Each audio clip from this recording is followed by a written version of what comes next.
How's it looking, Doc? Is there any hope for him? Chill, bro. I'm thinking. This dude's Milray, right? What a little champ. Barely made a noise, despite all the pain he must be in. Did he fight in the war? That's right. We'd never normally send such a young Tepetlosaur into battle, but we couldn't stop him. Developed a real knack for sneaking past us and running off to the front line to fight the Abyss. He's a smart one, that's for sure. Might not be the strongest, but he ran rings around those abyssal monsters. We even awarded him a Warrior's Medal after the war ended. But then he took a turn for the worse a few days ago. He's been having fainting spells ever since. Poor little guy. Already a battle-worn veteran, yet still so young.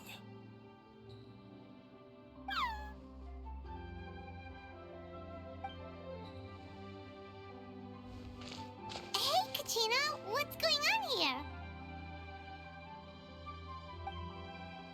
Traveler, Paimon, a long time no see.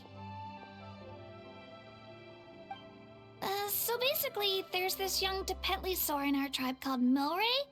We're not sure what's wrong with him, but he's been getting weaker and weaker by the day. Eva's taking a look at him. Nyan, who he grew up with, is here too. We're all really worried about him. When my daughter got lost in the mountains, it was Milray who helped bring her back. To think that he made it through the war, but now that peace has finally come. Steady there, bro. We'll find a way. Ah, you're that cuckoo thesaurus from the vet clinic. Huh? What are you on about? So this Aoife you just mentioned, does it actually... Hey, yo, everyone! Please chill. I think I've got this figured out. For a juvenile Saurian, he showed remarkable courage in the war, but he's too young to be using that much phlogiston. As a result, he developed a rare pathological change. The initial symptoms might not have been obvious, but he's gone untreated for so long that his condition is now very serious. You mean he originally got sick during the war, but the symptoms only just started to show up now? That's right. He may have just been acting tough this whole time. Didn't want his friends stressing out over him.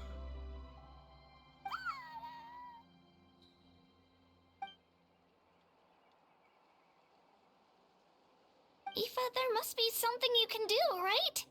Please help him. Something this rare?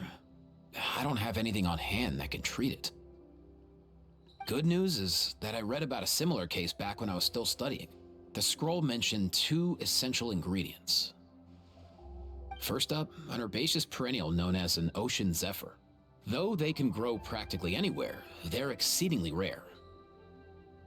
Second, honestly, I couldn't figure it out back then either. The name recorded was Sacred Flame Crystal, but there wasn't much else to go on beyond that. Sacred Flame? Like the one burning in the stadium? When Mualani and I took part in the pilgrimage of the Return of the Sacred Flame, we collected loads of contending sparks during the team stage. Apparently, they're sparks from the Sacred Flame itself. They even make you feel all warm and fuzzy while you carry them. Do you think these crystals might be something similar? From the name, I'd say we're looking for a rarer, purer form of Sacred Flame. You sure there's even such a thing? We've been in Natlan for ages now, but we've never come across anything like that. So it would seem, as it happens. Huh? For real, Uncle Bacall? It's a coincidence that I've even heard of it. Apparently, the people of Natlan knew how to make a special kind of sacred flame crystal way back when. I'm not sure exactly how they did it, but the other chiefs might know something. I'll go ask them. Thank you, Aoife. Your diagnosis was a huge help. Mind if I keep you a little longer? Sure thing, dude. I'll stick around until we've got some results. Great. In that case, let's go our separate ways for now. Milray needs some proper rest, and he's not going to get that with so many people gathered around. I'll let you all know as soon as there's any news. Fingers crossed, he'll soon be on the mend.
thinking of doing something stupid.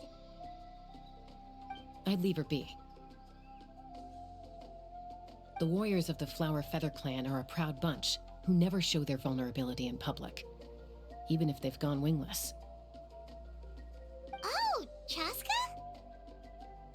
Good to see you again, Traveler and Paimon. Before we carry on, let's get a little further away before Koyer notices us.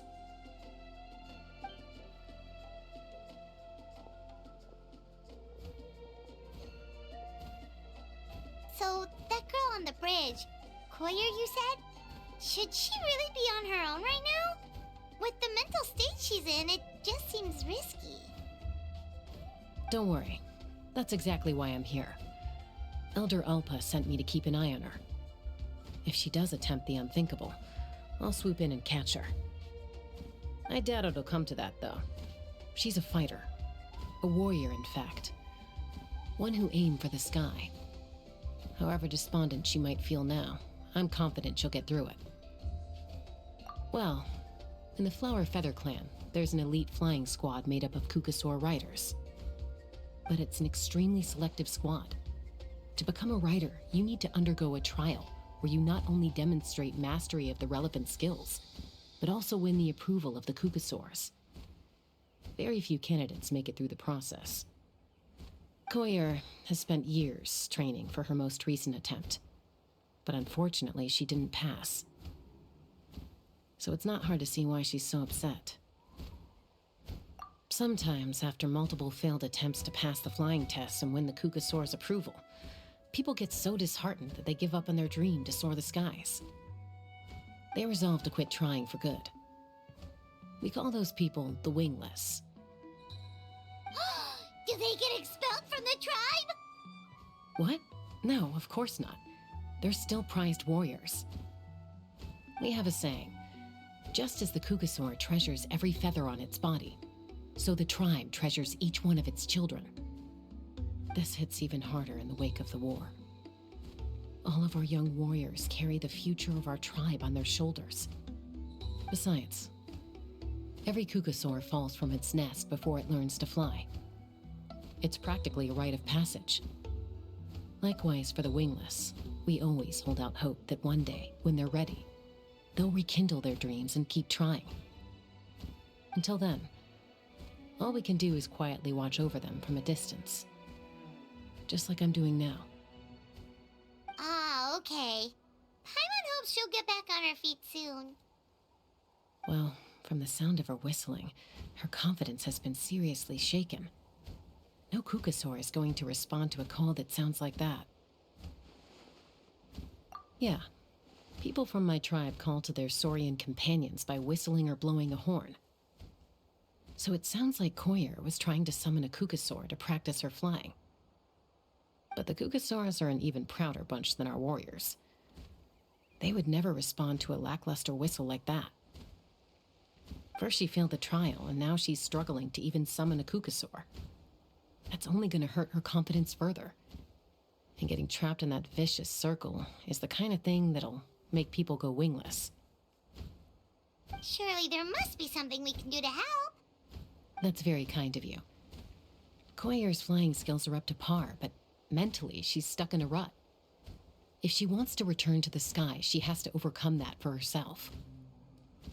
I'm going to lay low nearby, just in case she takes a turn for the worse. Let me give you a tour around the tribe once this is all over.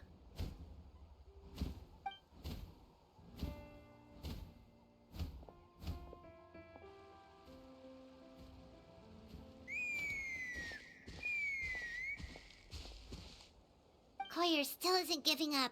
Even though Chaska said that she has to do this by herself, Paimon can't help feeling like maybe we can nudge her in the right direction.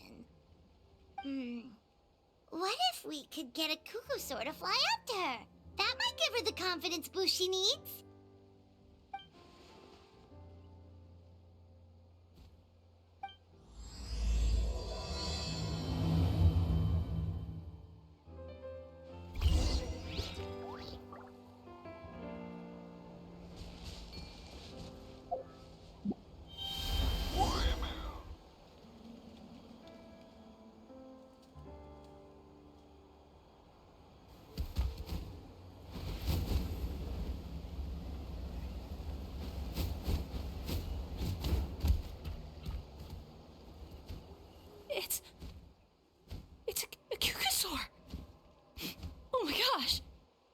really happening?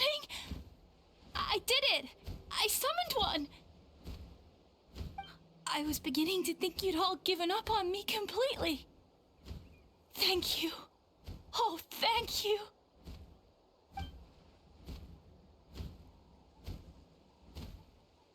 Excuse me? Would you mind if we did some flying practice together? Right now?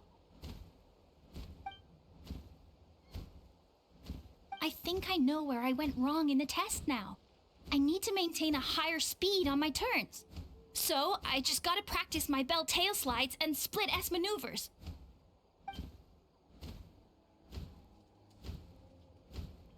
Also, I really want to try some stall turns and cobra maneuvers.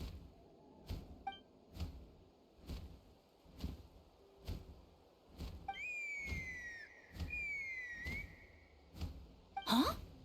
That sounded like a whistle. Is someone else trying to summon a Kukasaur?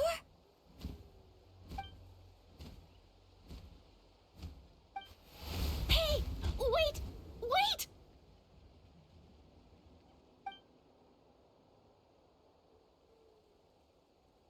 Do you think Koyer's feeling better now? Let's go back to that bridge and check.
Chaska!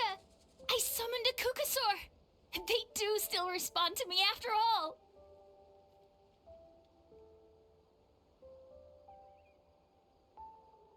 Although, unfortunately, someone else summoned it away again before I had a chance to go for a flight.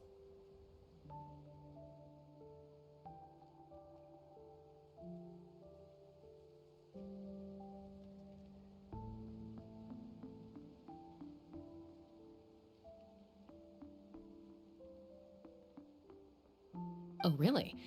That is unfortunate. But if you can do it once, you can do it again.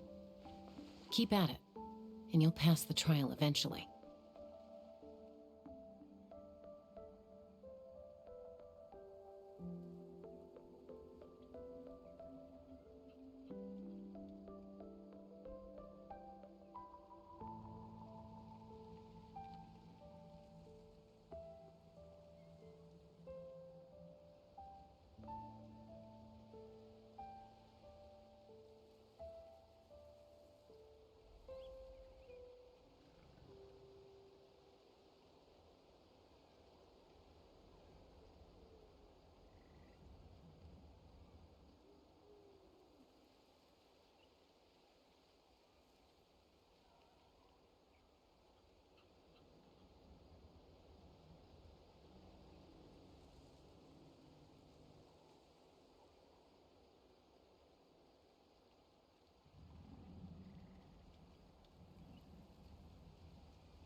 you're right.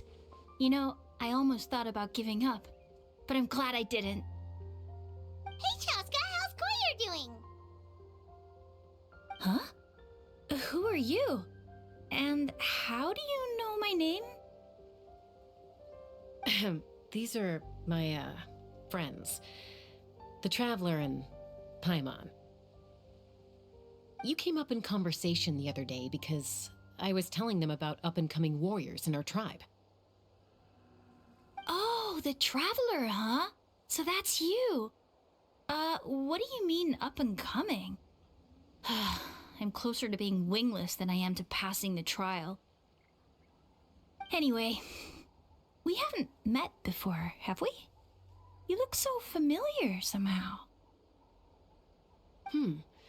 Maybe you saw him in the stadium? Or anywhere, really. He's been all over Natlan lately, so it's not surprising that you've seen him around. If you say so. Koyer, Chaska.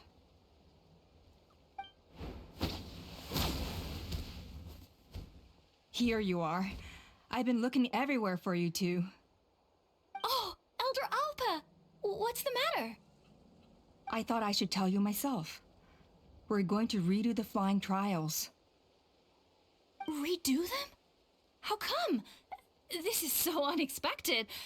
And I can't believe you came out here just to tell us that in person. It's embarrassing to admit, but due to time constraints, we didn't do a proper inspection of the arena before the last round of trials began. Then we started to notice many candidates performing worse than expected. So we redid the inspection afterwards and found a number of issues which likely impacted candidate performance. This was entirely our mistake, and I apologize unreservedly. I know it doesn't make up for it, but I thought bringing you this message in person was the least I could do. Oh, okay. Chaska, these people you're with, are they the Traveler and Paimon? Huh? You've heard of us? I have indeed. Gathering intel is an essential part of being a warrior. Plus, you've already made quite a name for yourself in Natlan. Actually, I've been meaning to invite you to enjoy our tribe's hospitality for some time. Hospitality? Oh, that includes food, right? Of course it does. If you let us host you, you'll be treated quite lavishly. Mighty warriors are highly revered in our tribe. Besides, we still owe you for your help during the war. Without you, we would have suffered far worse at the hands of the Abyss. So I like the chance to show you our gratitude on behalf of the whole tribe. Mighty warriors, plural? So Paimon counts too? Paimon's starting to like you a lot. That should go without saying. Your flying skills are the envy of our tribe. The Flower Feather clan seems like a really nice bunch of people. We definitely need to take her up on this offer. Well, I'd love to stay, but I'm afraid I still have to inform the other candidates about the retrials. With our younger generation's future on the line, there's no time to lose. Wait, Elder Alpa! Let me help! The sooner everyone gets the news, the better! Very well. In that case, Chaska, could I leave you to entertain our guests? Sure thing. Okay. Let's meet by the Obsidian Totem Pole later. Koyer, let's get going. Okay.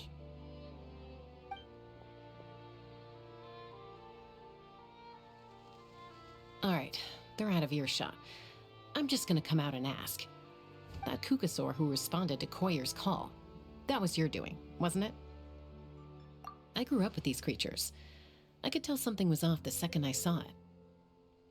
His whole demeanor seemed less like a Kukasaur and more like, well, you. So I figure you must have been pulling the strings somehow. He looked very flustered when Koyer asked for a ride, so I whistled to give him a chance to escape. And judging by the look on your face, that was a welcome intervention, huh? It's all right. If you'd rather your hidden talents remain hidden, I respect that. I won't press you for answers, and I'll keep my speculations to myself. You're the kind of person I'd still trust even if you had superpowers. I know you'd use him for good. I think the ends justify the means in this case. She just lacked confidence, and you helped her resolve her internal conflict. If you hadn't intervened, I likely would have gotten my mom to help out instead. Although, having said that, there's a small chance she might have recognized her and seen through the whole thing. That would have done more harm than good. Yeah. Anyway, if you're free now, how about I give you that tour I promised?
Everyone gets opportunities.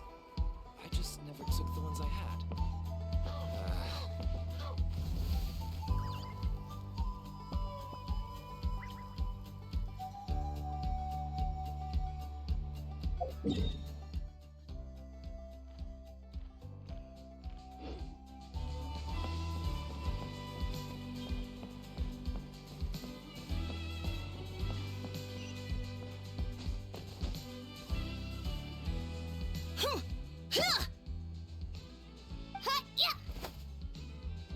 Ready? I'm gonna get you! Uh-oh. Are they fighting? Should we try and break them up? They're fine. Just doing their daily combat training. Combat training? A little young for that, aren't they? Not to us. We're a tribe of warriors. In ancient times, we were the most elite troops in the nation, responsible for patrolling and defending all of Natlan. And even though times have changed, we've kept our martial spirit alive. Hey, is that Chaska? Jessica! You're back! Oh, can you come train with us? Now's not a good time, I'm afraid. I'm showing the Traveler and Paimon around. Maybe next time. The Traveler and Paimon? Wait, you mean that legendary warrior and legendary flying expert? Legendary? Yep, that's us, all right. Awesome. It's so cool that you can fly without having to ride a cuckoosaur. Even Chaska could only do that for short distances. Mr. Traveler, can you teach me some cool sword tricks? Oh, Mr. Traveler! My family shop makes the best volcano cake! You gotta try it! Let's behave ourselves, everyone. These people are here as our guests. They're going to meet Elder Alpa in a few minutes anyway. Kotini, instead of being jealous of other people's talents, why not work on developing your own? Kapak, there's no point in trying any cool sword tricks until you've mastered the basics. Have you done all your sword drills today? And Yatlan, easy does it, okay? Not every conversation has to turn into you plugging the family business. Okay. Sorry about those kids. They just got overexcited when they heard your name. Hope it didn't bother you too much. This is a volcano cake that Yatlan forced into my hands. She said to think of it as an apology gift. Whoa, it smells amazing! Traveler, you want some? That's good. Yatlan will be thrilled. By the way, Chaska, those kids really adore you. You're way better with them than Paimon expected. Paimon figured you'd be more... aloof, maybe? Aloof, huh? Well, to be fair, there was a period when I was like that. Around the time when I first joined the tribe. But it's a terrible attitude to have as a peacemaker. It tends to turn situations that could have had a peaceful resolution into a stalemate that can only be resolved by force. Yep, exactly. As long as other options are available, I try to avoid that at all costs. Someone once told me that peace imposed by force will crumble in a matter of days. But peace achieved through genuine dialogue actually benefits both sides. Even if sometimes the parties are only willing to negotiate because they're both armed to the teeth. That's true. Hey, Chaska! Uncle Cusco knows you're back, and he's coming to get you. Oh, thanks. Traveler, Paimon, gotta dash. I'll meet you at the totem pole up ahead. You can't miss it. It sticks out like a sore thumb.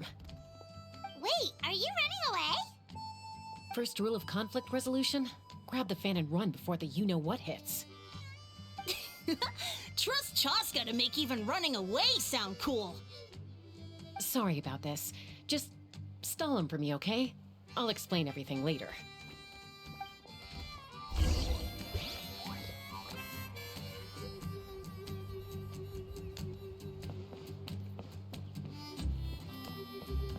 What kind of tone are you supposed to talk to Saurians in?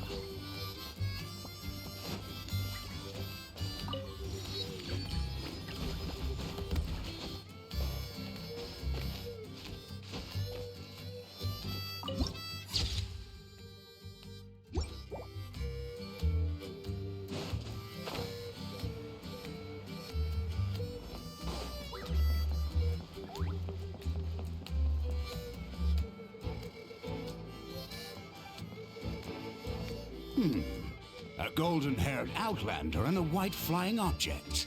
You must be the traveler in Paimon. I heard Chaska was with you, but I suppose she's run away again, has she? Sorry, who are you? Who am I? Only her father. She's supposed to go for a checkup every 3 months to see how her abyss condition is doing. We both agreed on it. But she's already missed 3 checkups this year. That's 3 out of 4. Yes. She got exposed to abyssal energy as a young child. Then her birth parents abandoned her. It's lucky those wild cucusaurs found her when they did, or she wouldn't have made it. They took her under their wing and raised her as one of their own. Eventually, some riders out on patrol spotted her and brought her back to the tribe. But she was practically feral at that point. The moment you took your eyes off her, she'd be getting herself into a fight, or she'd run away to be with the Saurians. She seemed to prefer them to her own kind. She might as well have been a Saurian in human form. That must be the aloof period she mentioned, right? We later discovered that her exposure to the abyss had planted seeds of conflict in her heart. So, we started trying to bring it under control. But ultimately, she's the only one who can control it. Anyway, she's much more human these days. Yeah, don't worry about her. She seems pretty stable to Paimon. She's probably only avoiding the checkups because she thinks it'll stop you guys from worrying about her. Yes, I'm well aware of that. She knows she needs to be careful. If her condition ever took a turn for the worse, she wouldn't be brushing it aside like this. It's just, every checkup she's been to, they find new cuts and bruises. Nothing to do with the abyss, of course. Oh no, that's all fine. The problem with her is, she's her own worst enemy. She's been living dangerously again. I'm sure of it. That's why she's avoiding the checkups. She wants to hide it from us. Yeah, Paimon can see her doing that. Oh. In the past, she always had Koichi to keep an eye on her.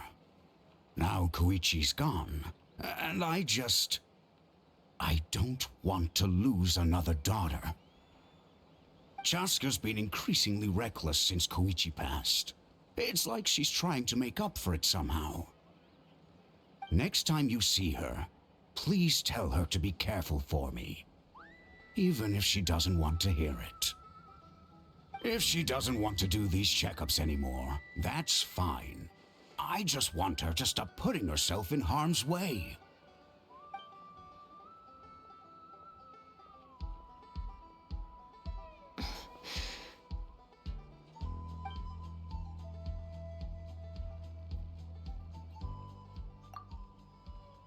Whoa, where did the time go? We should be back up with Chaska before it gets any later. To get to the totem pole, we need to head north, right?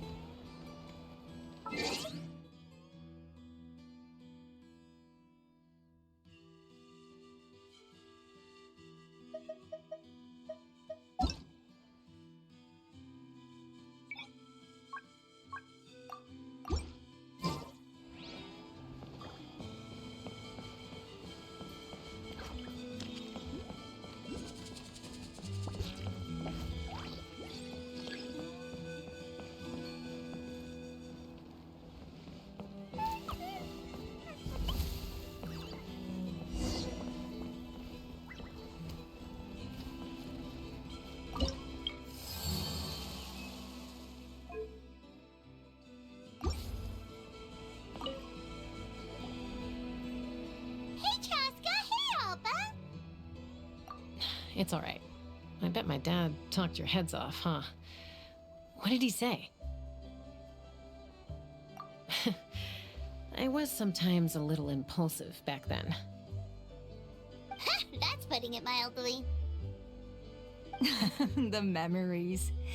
It feels like it was only yesterday when we brought you back and had Cusco and his family take you in. Back then, no one imagined this feral child would grow up to be the strongest warrior of the Flower Feather clan. Huh? You were the one that brought Chaska back to the tribe? That's right. Elder Alpa was already a veteran rider by then. She spotted me while patrolling from the skies and tracked down my Kukasaur mom. Mom agreed it was time I tried to re-enter human society. But I didn't know the first thing about being civilized.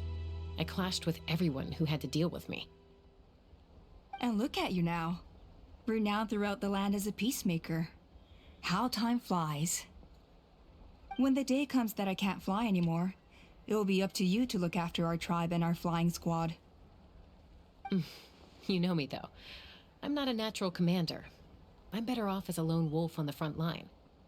So stick it out at least a few more years, okay? Give Koyer and the others time to come into their own. Oh, stop. Wait, so isn't the leader just the strongest warrior in the tribe? At least Paimon figured that's how your tribe would work. Strength is certainly a core tenet in the Flower Feather clan. But strength means far more than martial prowess alone. If it all came down to individual strength, I'd struggle to call myself a warrior, let alone a member of the flying squad. Any fighter in the tribe could take me down. Well, sorry to disappoint you. It was something I aspired to at one point. So much so that I went adventuring in the Cinder City, Natlan, to try and prove myself. But it was foolish of me. I wasn't ready. I came back empty-handed and seriously injured. The fact that I survived was something, I suppose. But after that, I never seriously considered myself a strong fighter. And yet, you still managed to become the leader of the flying squad, thanks to your experience and determination. All while battling those old injuries. Don't you think that's a display of strength in its own right? Let's shelve this discussion for now. Traveler, Paimon, there are some simple refreshments on the table. Please help yourselves. Yes! Paimon was waiting for that part! They were for the snack stomach. The refreshment stomach still has plenty of space.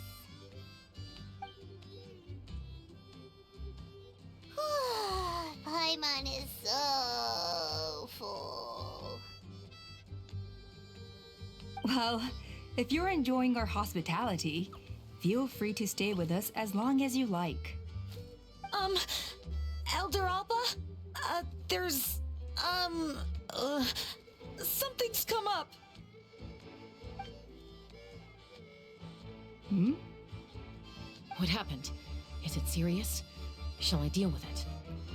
It's... Some merchants showed up, not from our tribe. They said they're here to discuss some potential collaboration with us. Why now? This is terrible timing. There are a few wingless that we haven't managed to reach yet, and we still haven't inspected the retrial arena. Let me handle the other errands while you meet with the merchants. You shouldn't be trying to do everything at your age. You should help too. Seems only fair after all that food we ate. Huh. Well, much obliged. Cheska, the remaining wingless are all people you know. Let's see. Pishika now manages the floating target balloons. Waska's probably still addicted to eyes on the feathered prize, and Junon spends her days up on the flying platform, staring at the Cinder City. I'll leave you to tell them the news.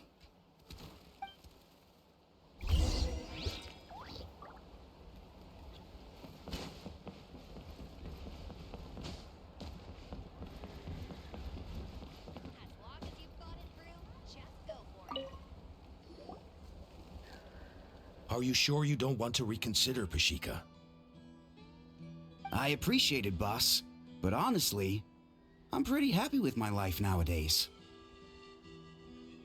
Pashika, they're redoing the flying trials. Huh? Utoda? Ah, did Alpa send you? I was just telling Pashika the news, actually. The way things are with the tribe these days? I mean, you don't need me to tell you. This here is no future for a seasoned warrior like you. Ah, come on, boss. Do you have any idea how long it's been? I've been wingless for years now. I'm not cut out for that anymore. Of course, I'll do my part if we ever need to defend the tribe. But there's really no point in me trying out for the flying squad now. I've already made my peace with it. Not everyone has what it takes to return to the sky after going wingless. Elder Alpa's perseverance is something else. And it's okay if I'm not destined for greatness. I might not have the Kukasaur's approval, but with my hot air balloons, I can still reach the skies. Handling these balloons every day, seeing how the customers react, the looks on their faces, that's enough for me. Finding something you love doing can be just as hard as passing the flying trial. It's worth holding on to. Fair enough. It's your choice. I won't force you. Oh, by the way, you should try taking a balloon ride if you've got the time. Once you've been up there for yourself, you'll see why I love it so much. No problem. If you ever want to give it a try, you know where to find me.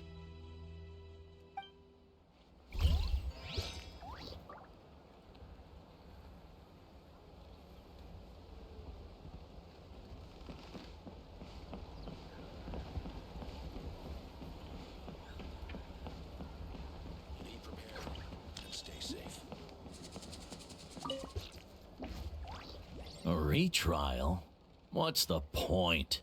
I pretty much treat life like it's a game. No Kukasaur is ever going to approve of that, no matter how many times I try. Waskar, I can assure you, Kukasaurs wouldn't judge you for something like that. Well, they must be judging me for something. Maybe I lack fighting spirit, or just don't have the talent. Not everyone's a natural like you. Don't waste your time on me. You'll have better luck with the ones who still have their heads in the clouds. In the meantime, I think I'm going to treat myself to a few more games of Eyes on the Feathered Prize. Yeesh, there's wingless, then there's being a total lost cause. You used to be a fierce warrior, actually. But fighting spirit alone won't win you the Kukasaur's approval.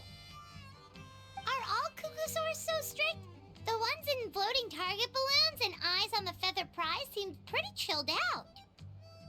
It's one thing to hang out and have fun, but quite another to take to the skies with a human life on your back. Giving a ride to someone who's unqualified endangers not only the rider, but also the Kukasaur themselves. If the rider makes a mistake, they both suffer the consequences. So we have a mutual understanding with the Kukasaurs. If someone isn't up to standard, we have to reject them. Even if it means breaking their hearts.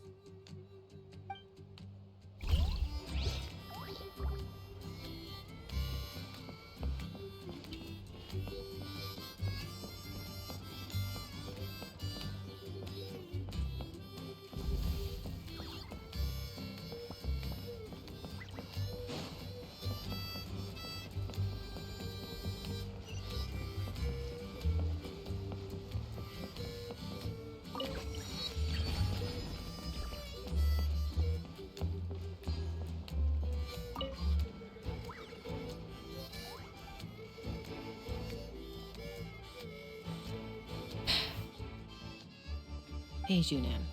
Gazing out at Natlan again, huh? Chaska? What are you doing here? Is something up? The flying squad is hosting retrials again soon.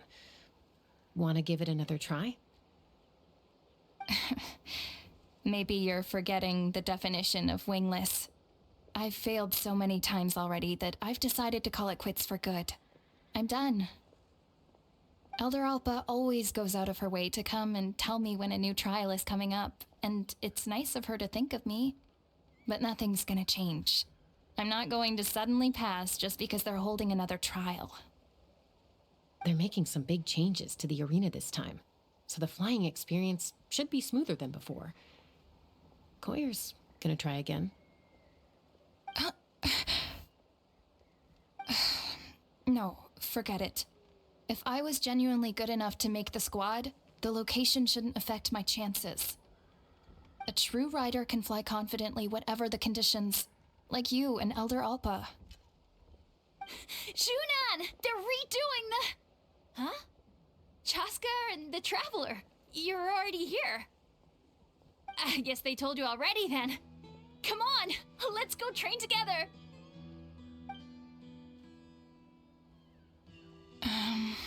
I'm gonna sit this one out. What? Why?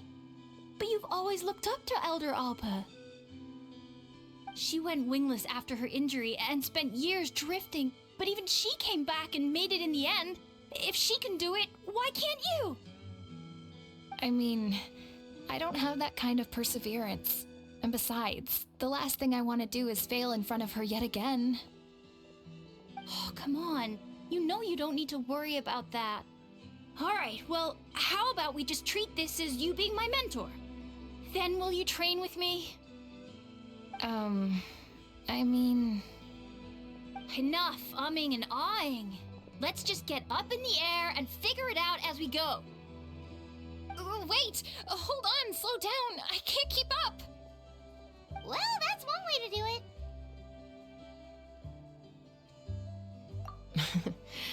They've been best friends since they were kids. If anyone knows how to get Junan out of a rut, it's Koyer. You helped Koyer deal with her internal conflict, and now she's done the same for someone else. You know, people often talk about how one conflict leads to another and so on. But sometimes in life, things spiral in a good direction instead.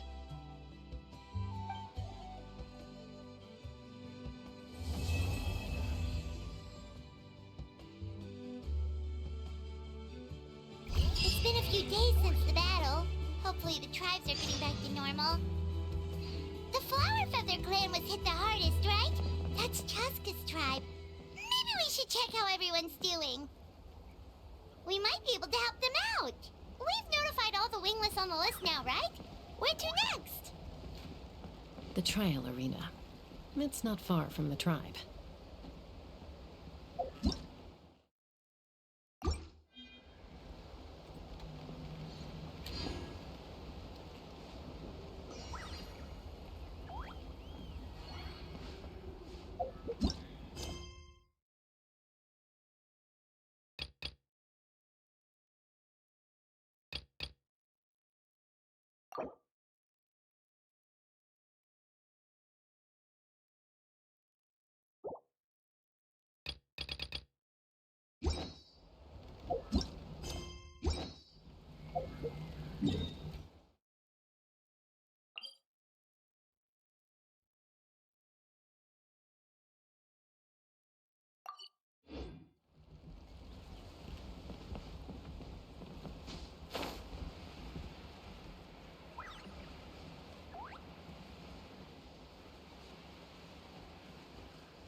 Oh, hey there, Chaska.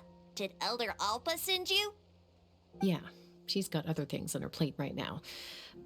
How are things looking here? Well, the inspection revealed numerous blockages all over the trial arena. It looks like they're the result of ley line disorders caused by repeat abyss invasions. Theoretically, we just need to clear those obstacles, and the arena will fill up with gaseous phlogiston again. But that's proving difficult to achieve in practice, for all sorts of reasons. Why don't you head on down and check things out for yourself? Feel free to ask the staff for more details.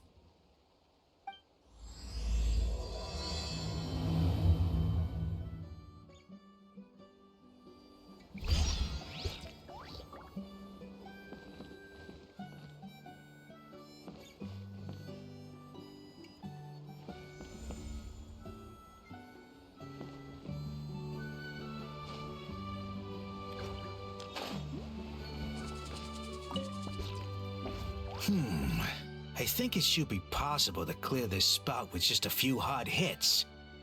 But there are signs of strange life in here. Meddling with it might be dangerous.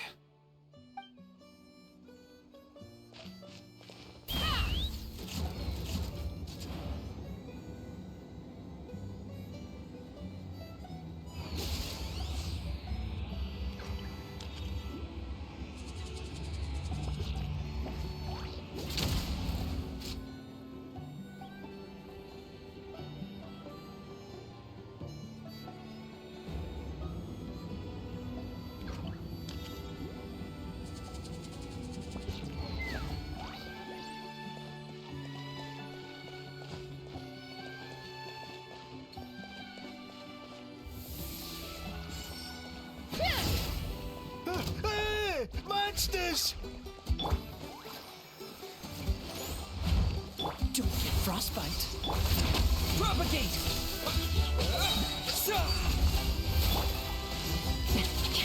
Take me up!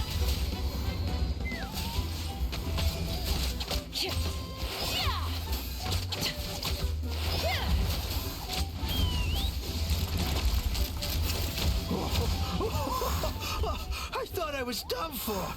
Oh, this spout should be good now. Thank you very much.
Whoa!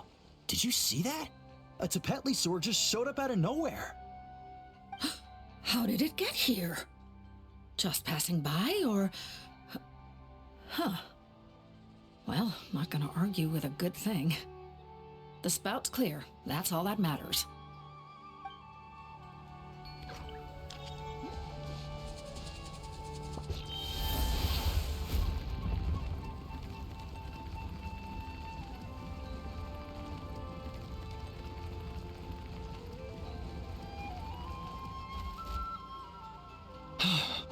Oh, are you here to help? Thank goodness. There's no way I could do all this by myself. So the blockage here has to be cleared using a special bomb, but carrying explosives up that steep slope would be a recipe for disaster. If I dropped it or slipped and fell, I'd be blown to bits in an instant. So, my plan was to transport the bomb to the other side, then send it over in a hot air balloon. All I need now is for someone else to strike the balloon at the right moment, dropping the payload right on top of the spout, and problem solved. What do you think? Simple enough, right?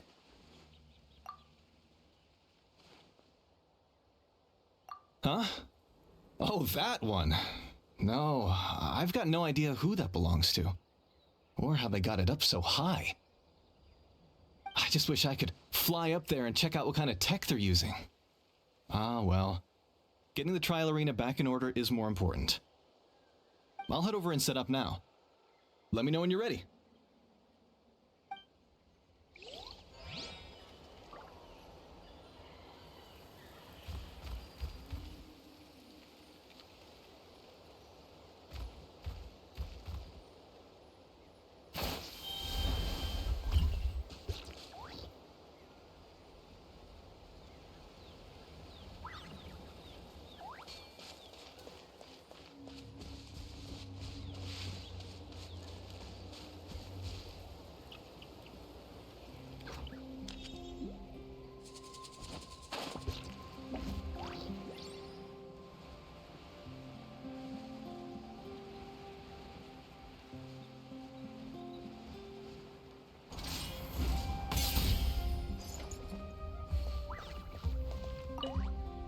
So that's how you do it.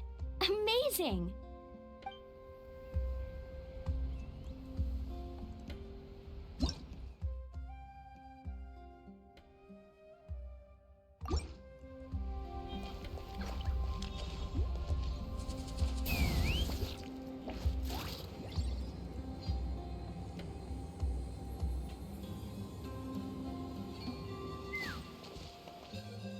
All right! Get ready!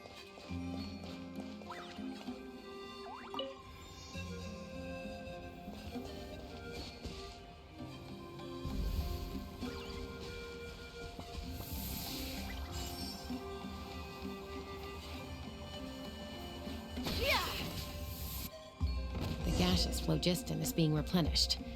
Looks like all the spouts have been unblocked. Let's head back up.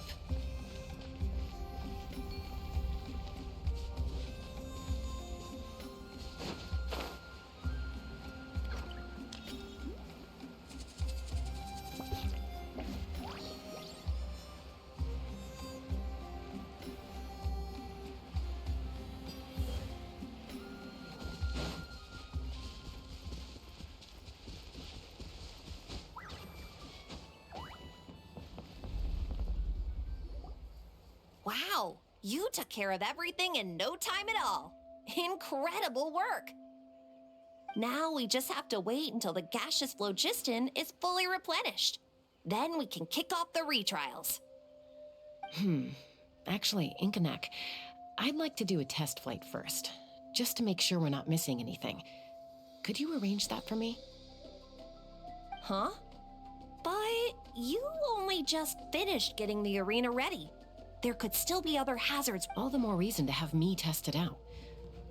Think of it as another inspection. I guess you're right. With your flying skills, you won't be in any serious danger, even if there are hazards we overlooked. The conditions in this area seem a little unstable, but a test flight is the only way to catch any lingering issues. All right, I'll get things set up for you. Just let me know when you're ready.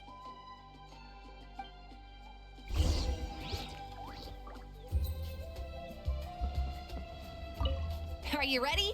This should be a piece of cake for Chaska, but still, try to be careful. All right, then spread your wings and fly.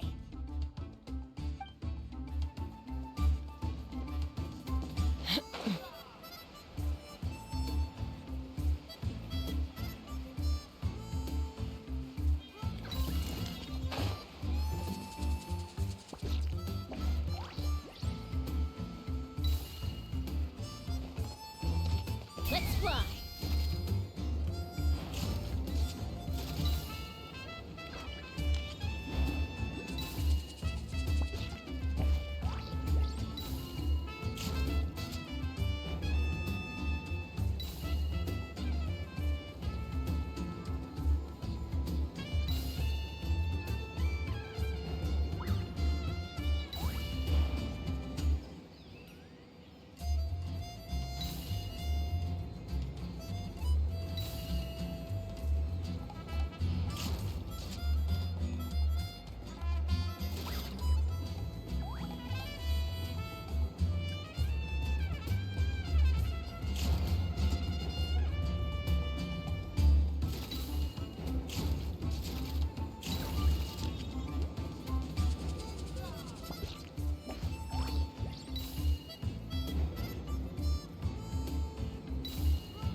Are you ready? This should be a... All right, then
That was amazing. Paimon couldn't take her eyes off you.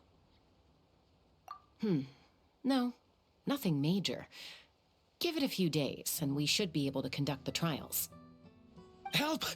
Help me! You're from the Flower Feather clan, right?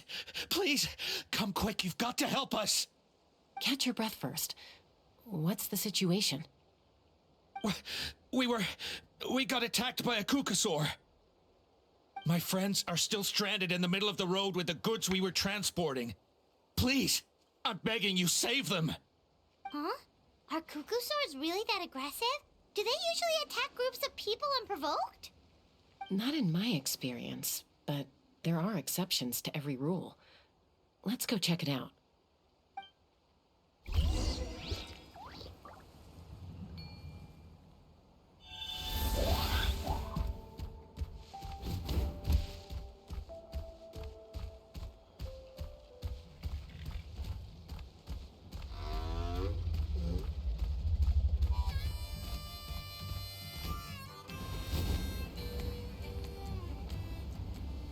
Ouch!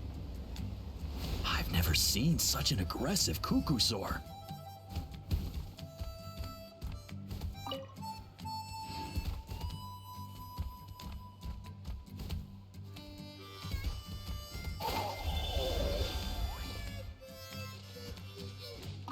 Ouch! I've never seen such an aggressive Kukusaur!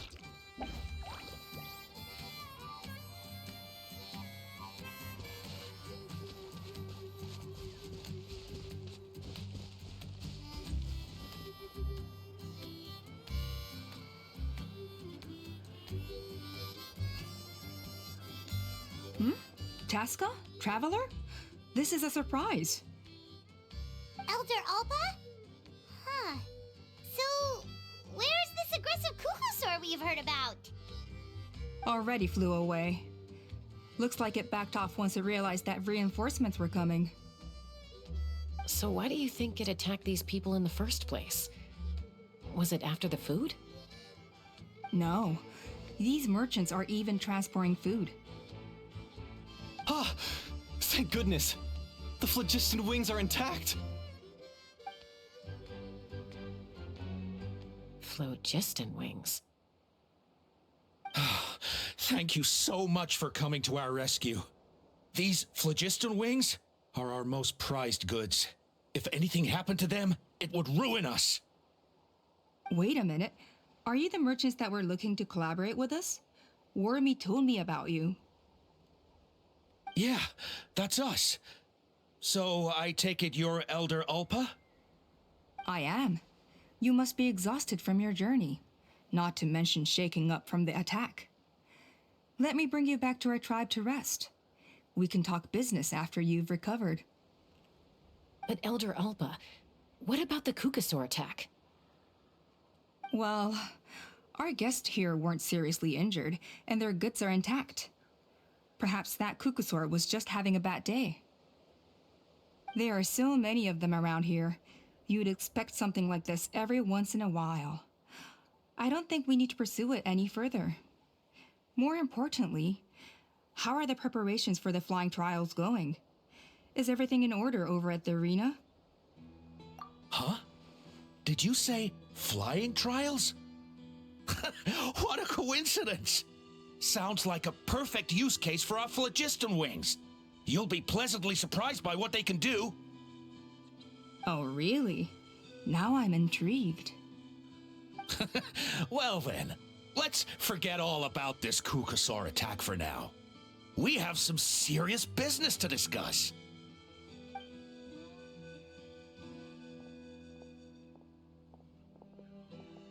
Huh? So that's it? That all went smoother than expected. Well, guess we better get going. Huh? Chaska?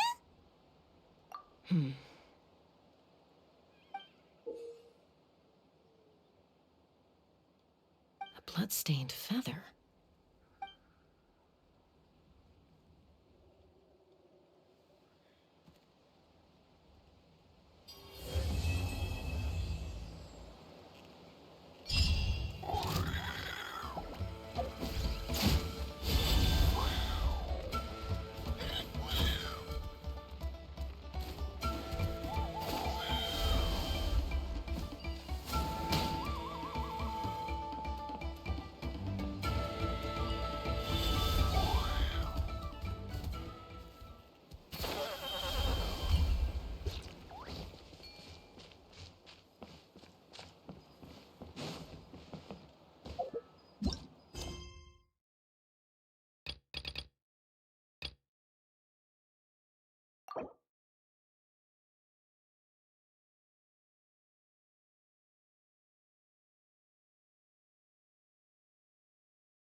I take it you're the ones appointed by Elder Talapo?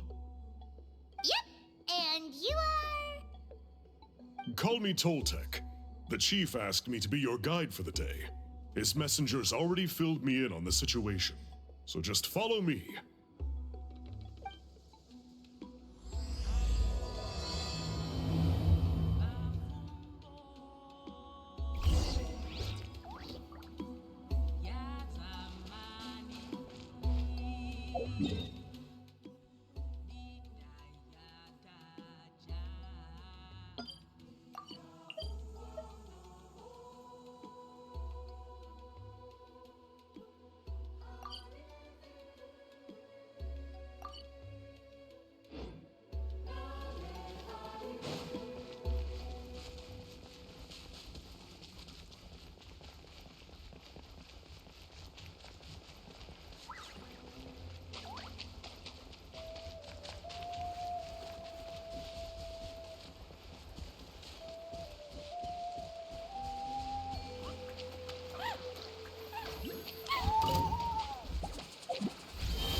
cave, huh?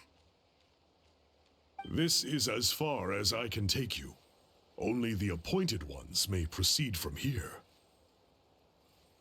Why's that? Kind of a long story. Apparently, there's a certain fruit that grows in this cave, the juice of which can be processed to make an excellent dye. Many years ago, our ancestors set out to make a series of ambitious works of graffiti art. They selected this cave to make them in, presumably due to the availability of the dye. However, they didn't want anyone to see their work before it was completed, and so they sealed off the entrance to control access. To bypass the seal, you have to have mastered the art of color perception, or something like that. Oh, right. The strange thing is, our ancestors never removed the seal, even after they finished the graffiti art. Since it was sealed off, the only person who's been inside is the great shaman, Huitzilin, and that was 300 years ago. According to her, the artwork tells the story of a hero by the name of Kuntur. But I digress. Sorry, I'm a big fan of graffiti artwork. Once I get talking, I can go on for hours. So you're sure you don't want to come with us? I'll pass. I tried to get in once, but the seal blocked my way. I tried getting my Iktomi to clear it with its powers, but even that didn't work. I guess it's supposed to be a test left there by our ancestors. If you don't pass the test, you're not worthy of viewing their works of art. Don't worry about me, though. I wouldn't be joining you this time even if I was able to get in. Unlike our chief, I don't have the guts to challenge our traditions. This task is specifically appointed to someone by the Iktomi Elder. Who knows what bad things might happen if I got involved? Fair enough. All right, we'll try not to take too long.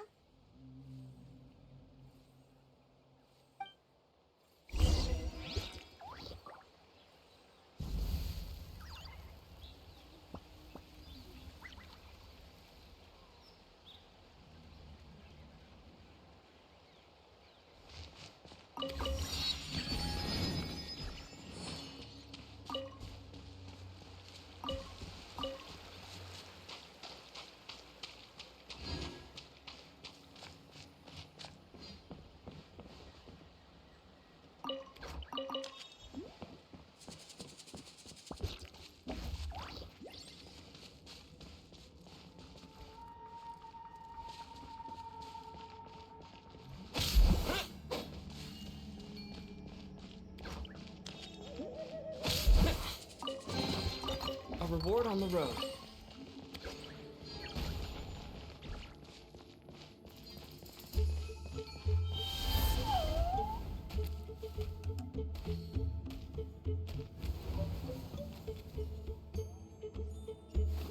Looks like there's no way past.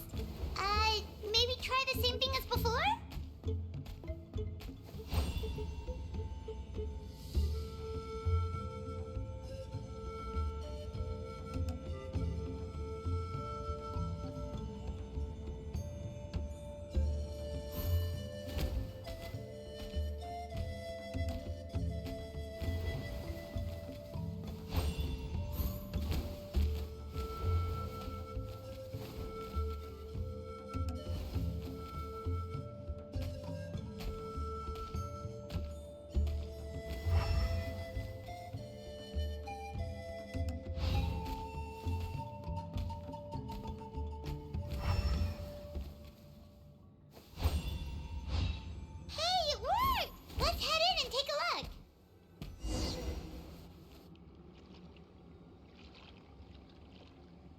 The place. That fruit Toltec mentioned should be the one on the wall, right?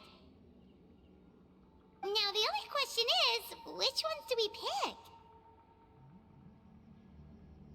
Well, go ahead, try it out!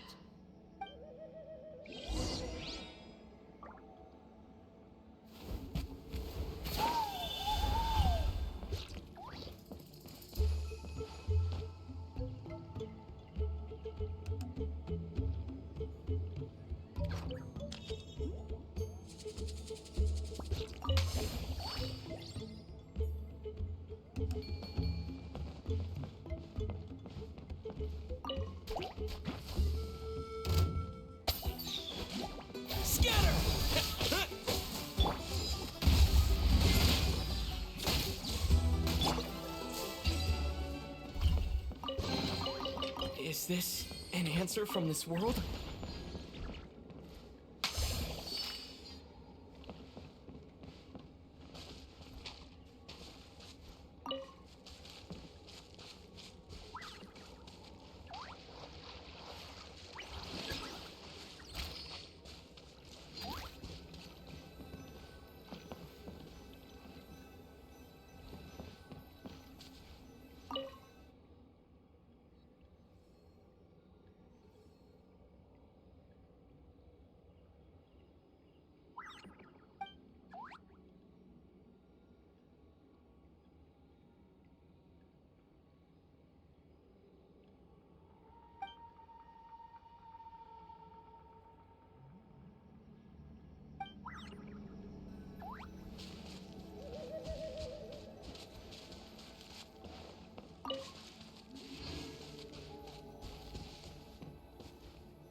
You saw something, right? Whatever it was, grab it!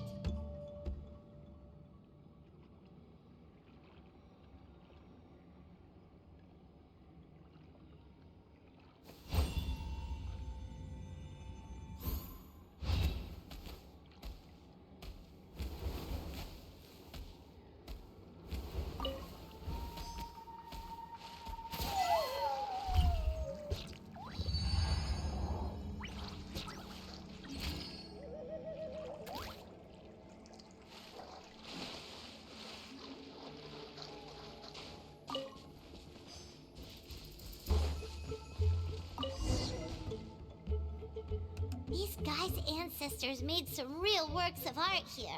But based on what we've seen so far, it seems like there should be more to the story. Do you think maybe there's more artwork further inside? Seems kinda strange. Oh, no need. Paimon was just thinking aloud. Toltek's waiting for us, and we have a job to do. So maybe it's best if we head out now. Let's head back and meet up with Toltek.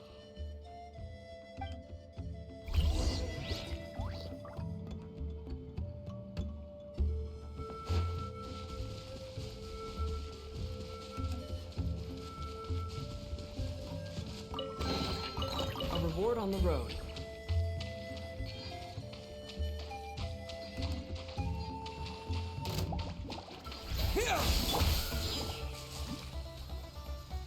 Back at ya!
We're back, and we found the ingredients for the dye!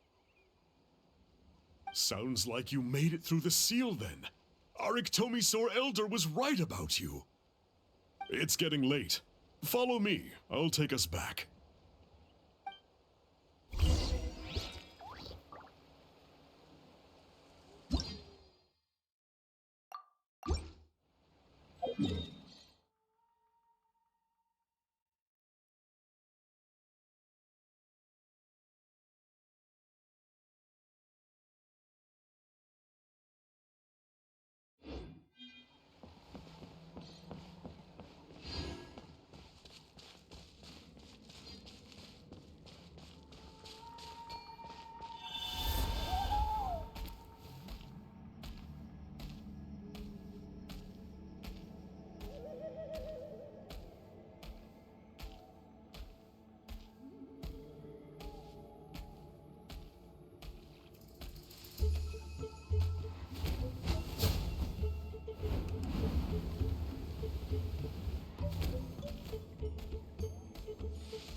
Let's finish this fast. Scatter! Let's dance.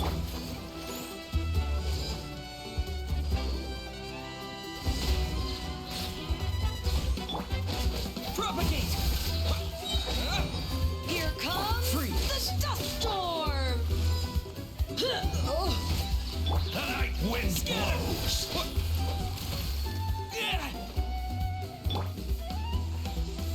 A little frosting.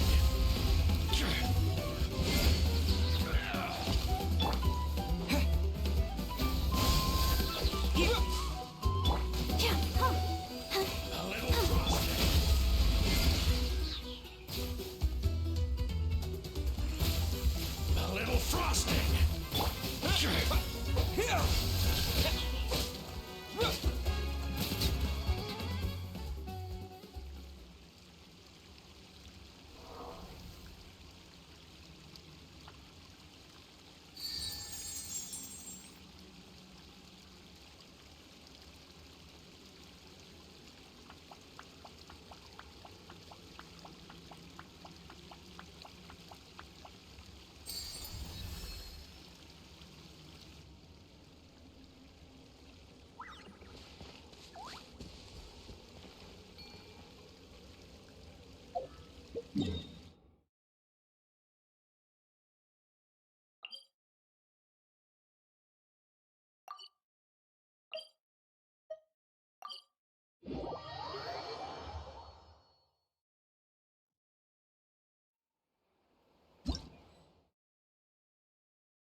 Toltec has updated me on your progress. Well done. I appreciate your efforts. Sure thing. Here's the stuff for the dye.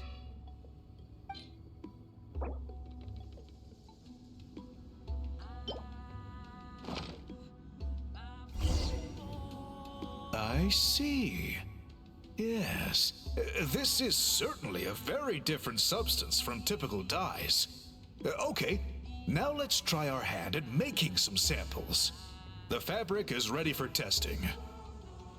Got it. Please come with me.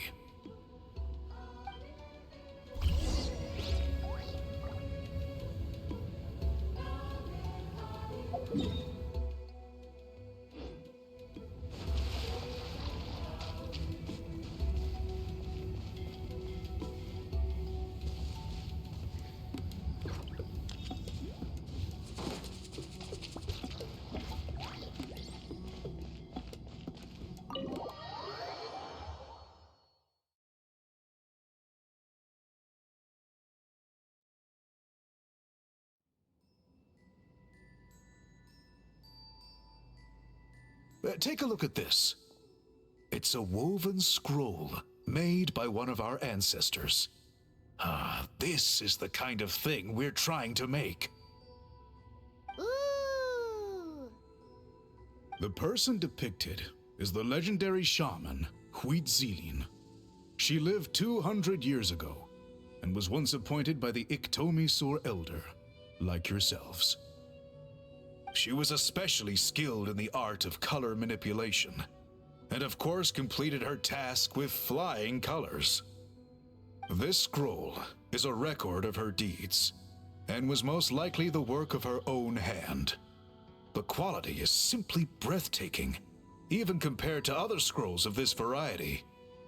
Sadly, since she passed away, all of our Iktomisor Elder's subsequent appointees have had to rely on the gift from the spirits to complete their work. That's a good way of putting it. My only quibble with your phrasing would be, it's not just me, but us. Now Paimon's getting excited.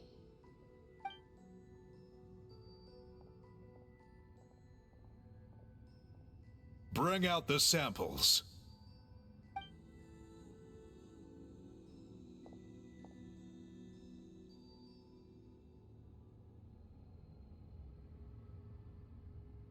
Now, as I mentioned, the dyeing process is a little complicated, but I am confident you will manage. Just make sure to follow my instructions carefully. The pattern has already been sketched out on the sample, so you just need to dye each block with the correct color. But you'll need to wait for the dye to fully soak in between each step to make sure the colors don't run.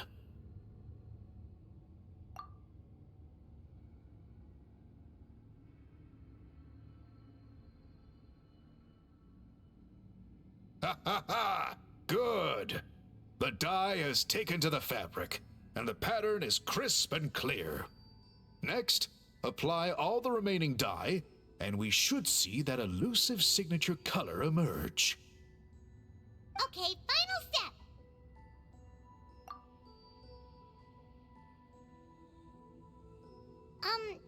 Did it work? Paimon doesn't see it. Oh, that color isn't showing up. Oh, the dyeing has failed. No, your technique was flawless. You did everything exactly as instructed. It would have made no difference if I'd done it myself. Then what went wrong? It could be the weaving technique, or maybe the dye has to be applied in a different way. Oh, whatever the case, it looks like I have failed to get to the bottom of this mystery. Sorry, Paimon wishes we could do more to help. I am the one who should be apologizing. I made you do so much work, and it was for nothing. I will, of course, honor my commitment to compensate you for your trouble, but I do hope you won't give up on this task. I plan to keep investigating, and will be sure to keep you updated with any progress. Don't worry, we're not quitters. Paimon does have a question, though. This whole process of recording history on woven scrolls seems so complicated. Why don't you just write it down instead? You said yourself you're all about change and reform. Well, this seems like a pretty good place to start, don't you think? Writing things down would be easier for everyone, and your records would be more detailed. I think you've perhaps misunderstood my philosophy, but that's okay. I can answer your question, but there's somewhere I need to show you first. Oh, sure.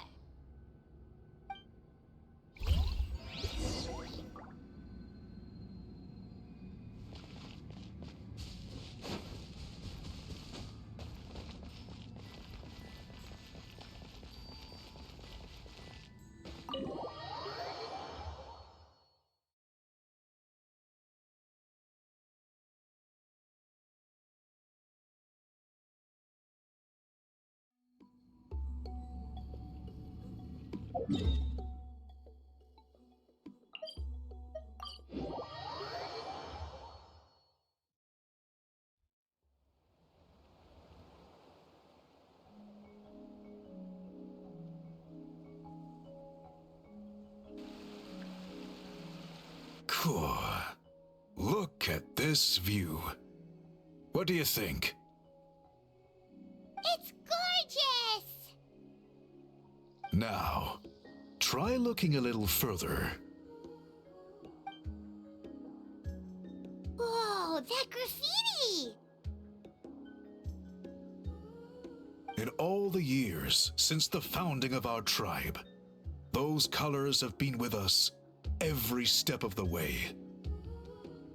It is true that I seek to bring new life to this ancient tribe through change and reform, but I also understand there are certain foundational things that we cannot afford to throw away. The foremost of these is the way we record our history. Oh, that makes sense. Since the very beginnings, our tribe has always sought to bring color to history. And I have a deep sense that this is one part of our heritage that we should not give up. So, whatever it takes, I must find a way for us to continue producing our traditional woven scrolls. You're completely right. I'm sorry for what she said earlier. It was out of line. It's quite all right. I'm just grateful you're able to understand where I'm coming from.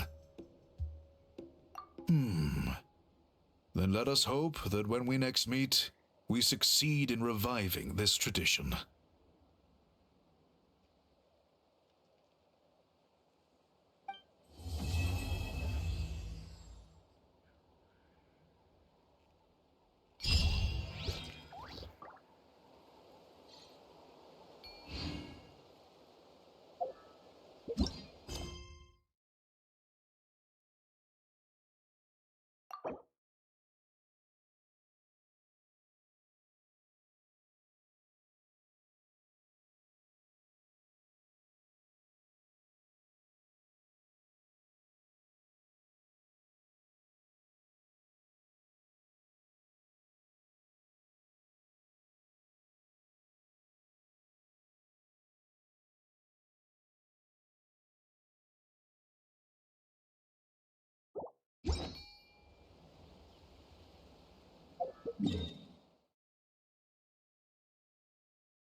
Wait, isn't that Yansan?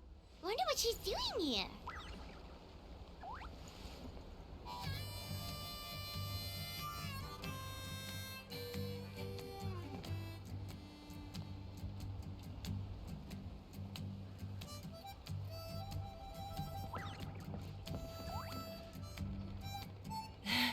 I brought all the stuff over, Coach. What's next? Just take it easy before the real work begins.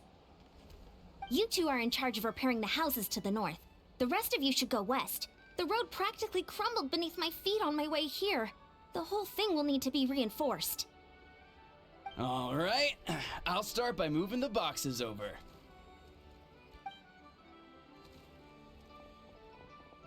I'll help you. These things can get pretty heavy. Nah, I got this. These muscles aren't just for show, you know. You see that? Perfectly defined. I can lift this stuff up with one hand. Fine, as long as you don't wind up too sore to move tomorrow. I don't want to hear any complaints from you. Just prepare to be amazed.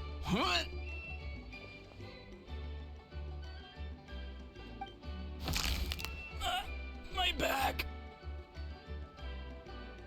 Well, what doesn't kill you makes you stronger. Take him to get some rest and apply some meds. And you, take it easy for the next few days, all right? I don't want this getting worse, and don't push yourself. You can help out once you're better. I knew I should have trained harder. Working out is different from real work. You gotta ease into it. Anyone not have an assignment? Chief Mutoda needs our help. Ian-san! Traveler! Paimon, what are you doing here? We were just about to ask you the same thing. We didn't expect to run into you in these parts. Well, my tribe's in pretty good shape, all things considered. We're already done with all the repairs. I heard the Flower Feather clan was hit a lot worse, though, so I decided to come help. On the way, I ran into a caravan of merchants from my tribe and brought them along. These are my students. Good memory. You a sports lover? I can design a training plan for you. Looks like you're in pretty good shape already. Competitive fighting, extreme sports. You could take your pick.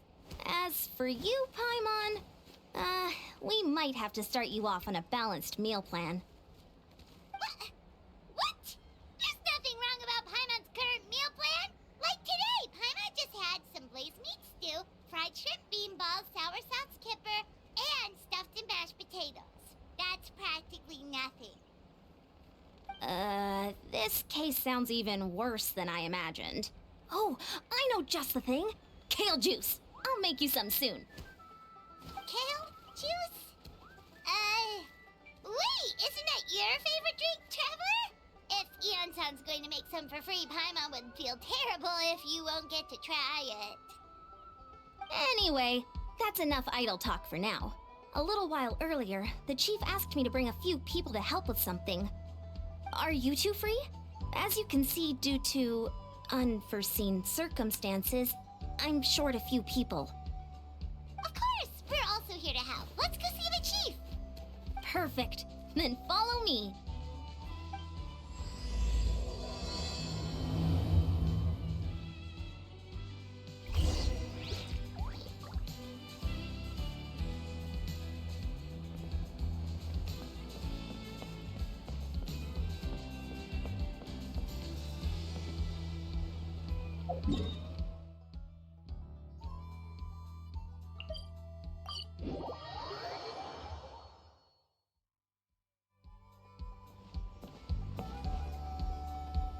We made it, Chief.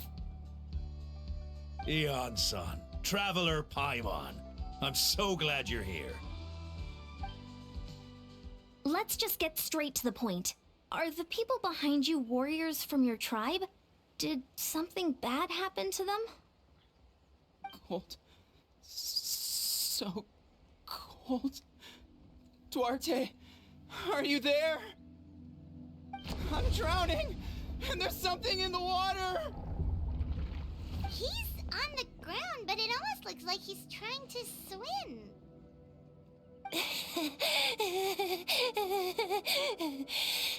The abyss. The abyss is coming. There are eyes in my hands, and hands in my stomach. And my stomach is full of teeth. It ate all of you. It's coming for me, too. But we haven't been eaten. We're right here. Huh. Monstrous beasts! How did you get in here? As you can see, their mental state is quite poor. They went missing after the battle. We found them in the wilderness in the days that followed, but the damage had already been done. We found them unconscious in areas corrupted by abyssal tumors, lying next to their deceased comrades. My only guess is that something terrible must have happened during the battle. According to the chief of the Masters of the Nightwind, sudden exposure to a large amount of abyssal power can have mental as well as physical repercussions. We've never seen the effects this heightened before, but maybe Gasoithoth was just too powerful. Gasoithoth? What's that? It's the abyssal monster that appeared in the sky not too long ago. After consulting our ancient legends, we decided to call it Gasoithoth, Reaper of the Abyss. Oh, that giant black ball? Didn't we force it to retreat, though? True. It poses no threat to us now, but whatever wound it inflicted on these warriors still endures. We scoured all sorts of records for a solution, but nothing came of it. There was some mention of a treatment from several hundred years ago, but that knowledge is long gone. Right! You can purify abyssal power! Might as well give it a try!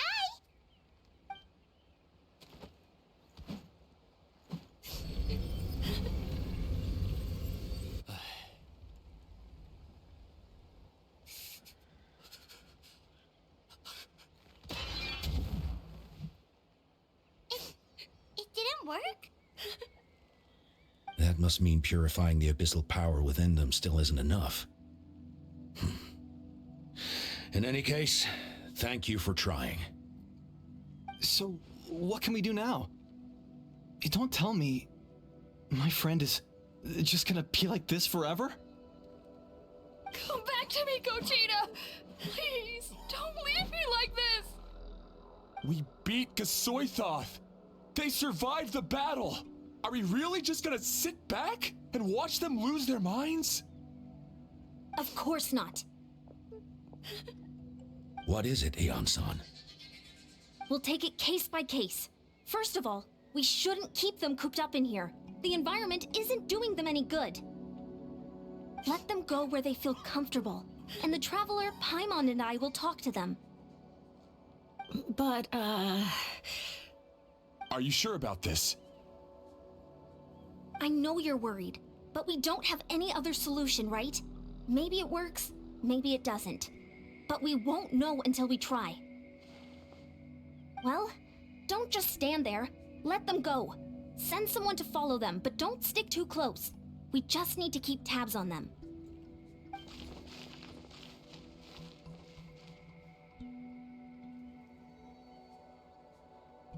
All right, it's up to us now.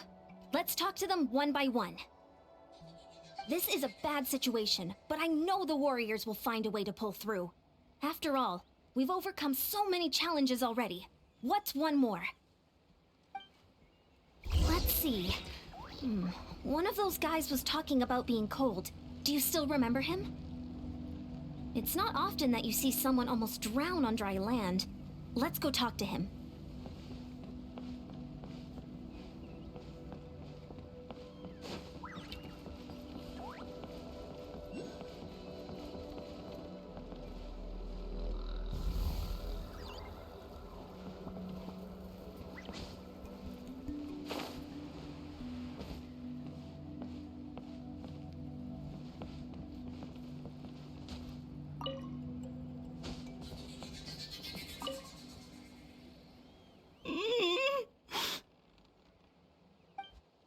Found him. Hello? Can you hear me? So dark. So cold. I want to go home. Okay, just wait a little longer and we'll take you home. The caravan from my tribe should have brought some firewood. I think starting a bonfire might help. Huh? When it's dark, damp, and cold, what's better than a fire?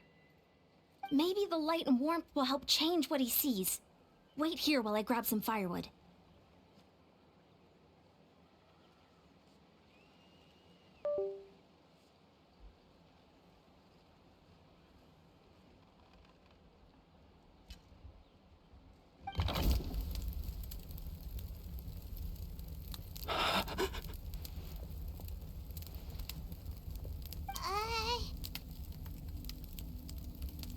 Light.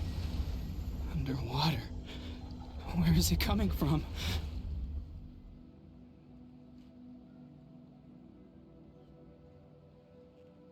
It's working! Is someone there? Please save me. No. No, wait. You have to leave this place. The water's too deep. You won't make it. It's okay. We brought some friends from the people of the springs. They're great swimmers. We're here to save you. No. Please. Just leave me. Duarte. Oh no, it's not working anymore! Looks like the bonfire wasn't enough. That was the second time he mentioned the name Duarte. Maybe we can start there.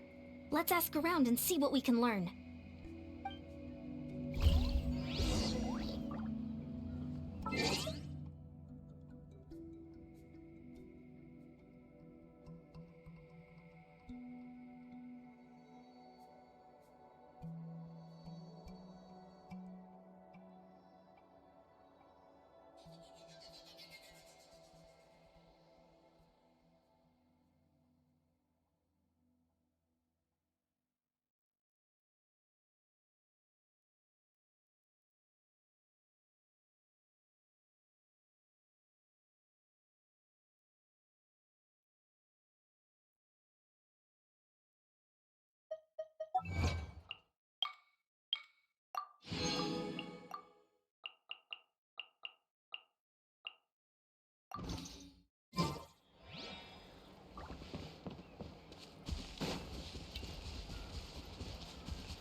My friend.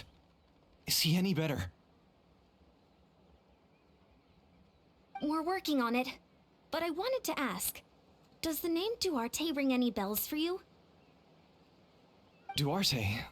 Oh yeah, I remember.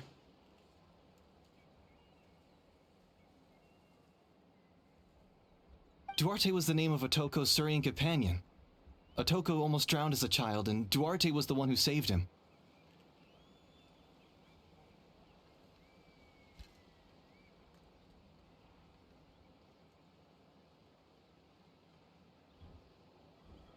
He dove deep into the water and used all his strength to carry Otoko back to the surface. It was pretty touch and go, but both of them made it in the end.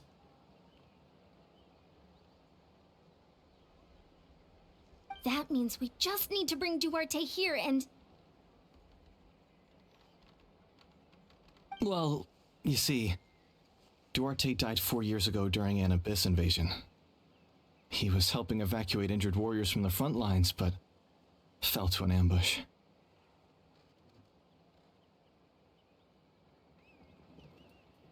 Wait, what do you mean? You're right. Duarte didn't have many distinguishing features. I don't think he ever stood out next to the others. Based on the look on your face, I'm guessing you already have a plan. All right, let's get to work. Oh, and thank you for the information. We'll do whatever we can to help your friend. No problem. Thank you for looking out for him.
Duarte?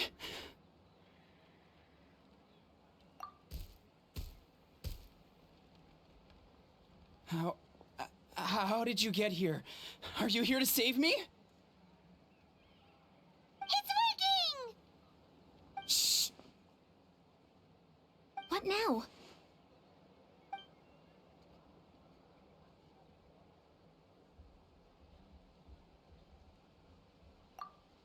Wait, not so hard. That hurt. Duarte, you have to get out of here. There's something in the water.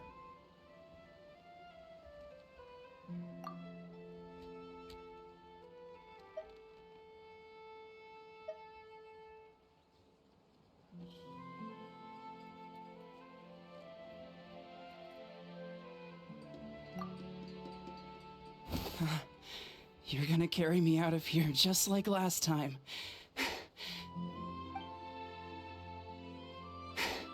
Over a decade later, and you're still trying to save me. I can't believe you made it this deep underwater, but I'm so glad you found me. Once we're out of here, let's split a huge portion of blazed meat stew, just like old times. I owe you for this. We're almost at the surface. People tried to tell me you were dead, you know.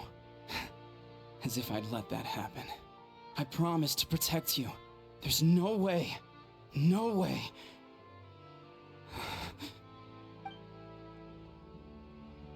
No. Wait. I failed. Oh no, he's getting suspicious.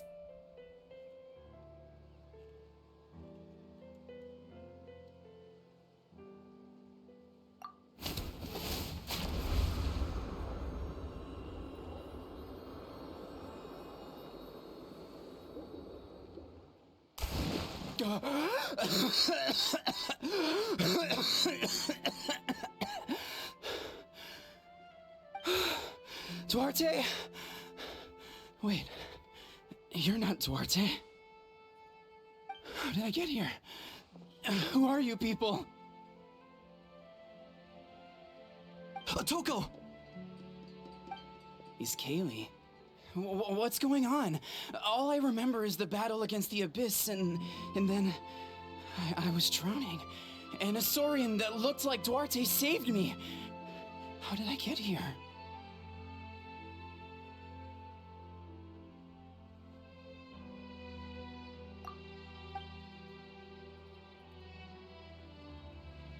You went through all that for me? While all I did was cause trouble for everyone? I'm so sorry. None of this is your fault. Maybe it's not my place to say this, but go easy on yourself. You deserve to move past what happened here, and what happened to Duarte. Thank you. I appreciate that. Go on, get some rest. He's Kaylee, we'll leave him to you. Seems like the key to getting through to them is whatever they cherish the most. Kind of like their last spark of hope. Now we know how to help the others. Let's take heart from this and keep going.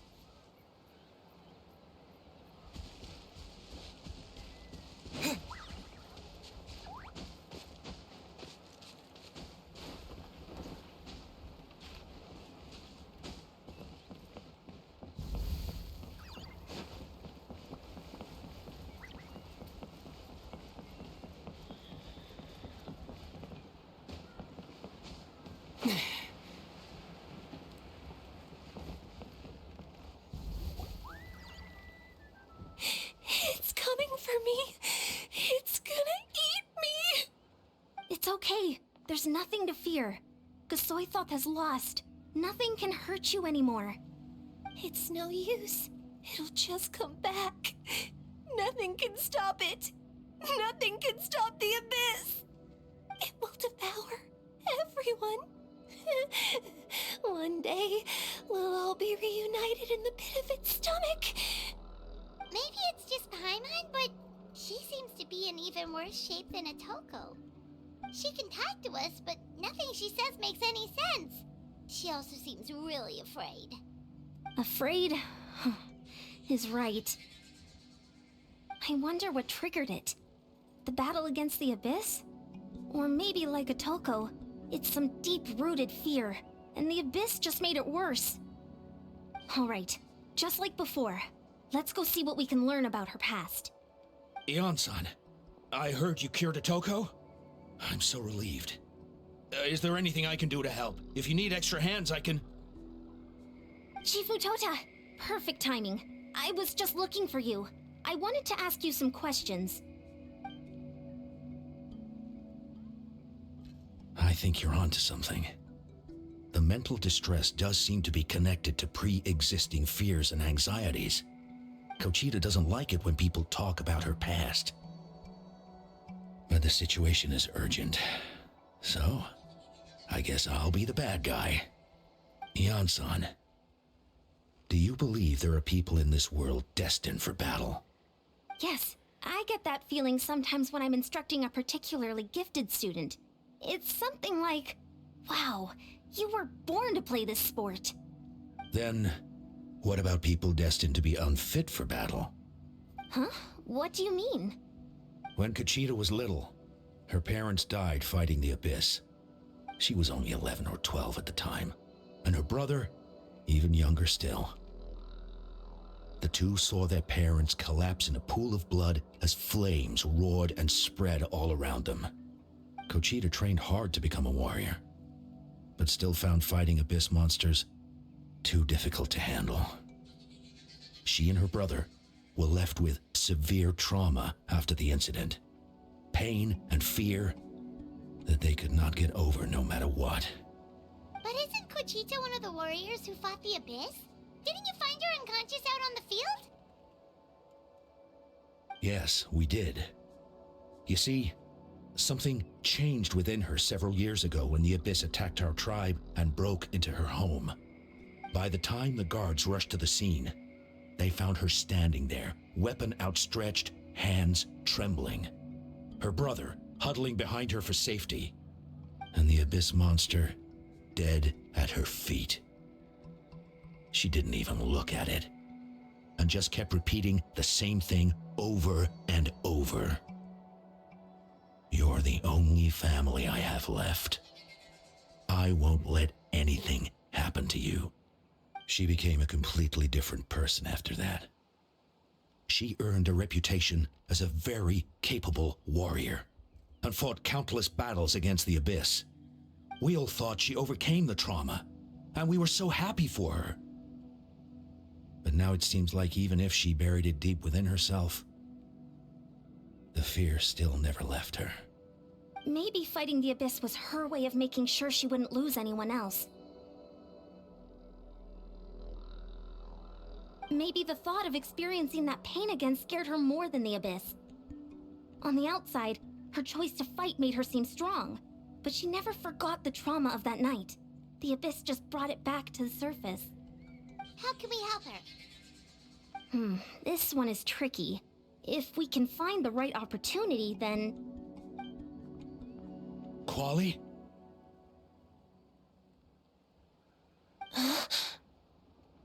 Quali, what are you doing with that weapon? Show me the monster that hurt you! I'll make it pay! I'm going to protect you this time!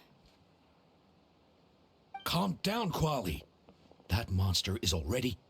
I can do it! I don't care what it takes! I just want her to get better. She's the only family I have left. Family? Oh, hold on, Chief Mutota. Looks like Kochita's responding to his words. If Quali goes to battle, the Abyss will devour him. I can't let that happen. I have to do something. But it's useless. No one can beat the Abyss. It's a death sentence. Just like what happened to Mom and Dad.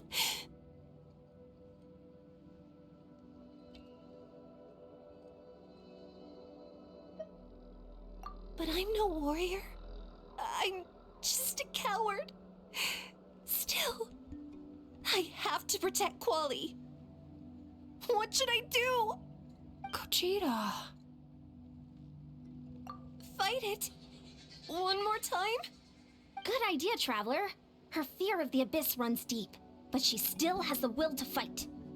She just needs to defeat an abyss monster by herself, and we can prove to her that the abyss isn't indestructible, just like you said. I think it's worth a try. Plus, with us around, we can make sure she won't get hurt. Although, that also means finding an abyss monster. Try checking the mountains to the north. A few fled in that direction after the battle. I dispatched a team to clear them out, so most of them should be gone. But there might still be a few stragglers. Great. Then let's go right now. Kochita, think you can make it? There's no turning back. I have to face it, even if it will devour me whole. I'm coming too! I'm not letting my sister face this alone! Not anymore! All right, then stick close. Let's go.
Found him.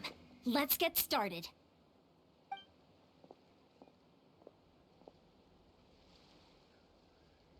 Everything all right, Kochita? You don't have to force yourself to do this. How can we make this easier for her? I guess we could wear them down first, but I think it's better to stand guard for now. We should wait for the right moment to intervene. You were the ones who killed them! As a kid, I thought my parents were invincible. They were always so strong and gentle. They seemed like the most powerful people in the world. But I can still see the image of them collapsed at my feet that night. The raging fire, the smoke, the smell of blood, the sound of my brother's cries. It's all burned into my brain. They told me to run, and I could see the fear in their eyes. I've been running from my fears ever since. But why didn't my parents run? It must have been because... You can do it! Because of our family. When you have someone to protect, there's no backing down, no matter what.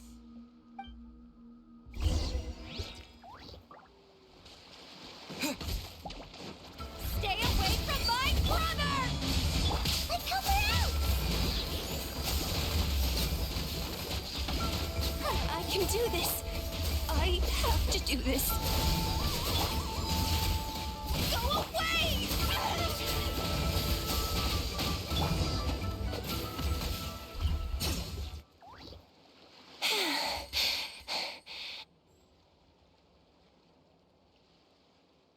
Where are the rest? Where are they hiding? That last strike was absolute perfection. You pulverized them in a single hit. That's impossible. They were gigantic beasts crawling with eyes, ready to devour everything in sight. No. Wait. What am I saying? Abyss monsters are not actually that scary. I've defeated them before. I know I have. She's back to normal! Kochita! What just happened?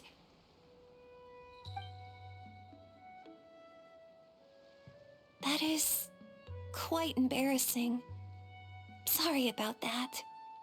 I've always envied warriors who don't get scared or feel lost. It really felt like I was getting stronger over the years. But in the end, maybe I never made any progress at all.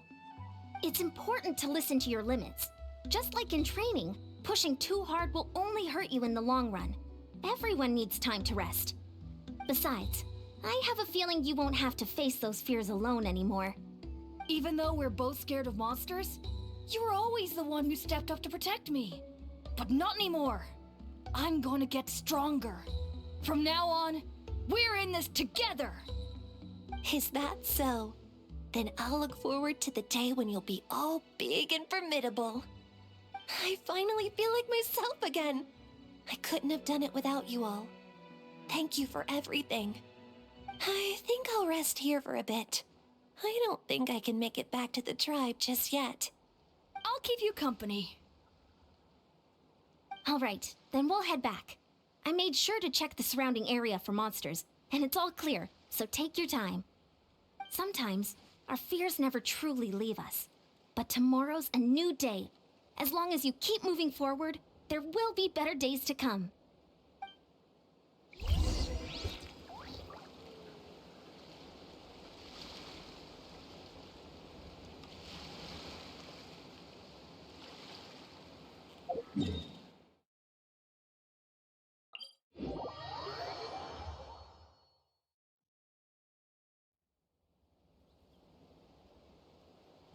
Atoko's all better. Did you hear? Really? Yes, really. It's all thanks to the Traveler and Eon-san. I see. I was wondering why the Traveler was chosen to accompany the Pyro Archon in the final battle. But I guess he really can do the impossible.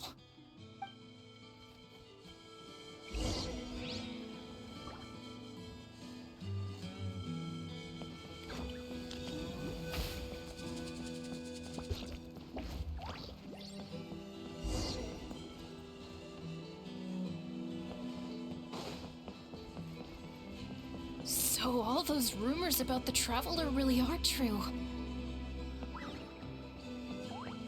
Kochide's getting better, too!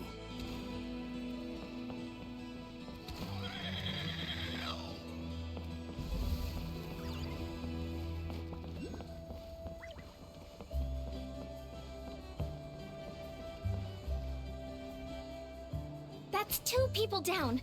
You're an amazing problem solver, Traveler. Probably a well-honed skill from all your travels, right? You really know how to give people hope.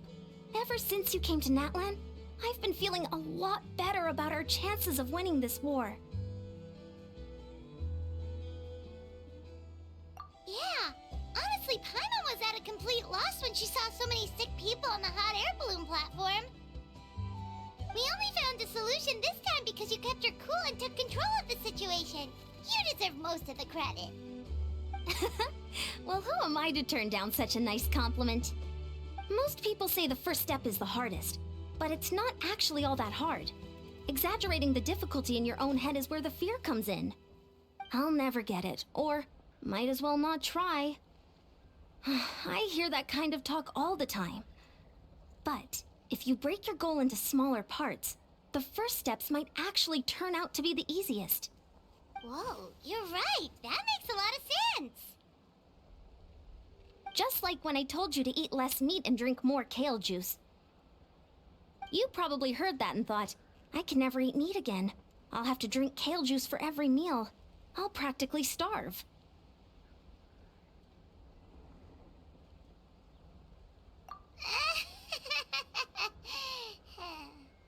In reality, all it takes to start is eating 2 fewer servings of blazed meat stew and adding some kale juice for nutrition. That's it. It's not about making drastic changes all at once. That sounds like something Paimon could do, but would that really change anything? Consistency is key. You can't accomplish your goals in one fell swoop. You have to eat away at them little by little.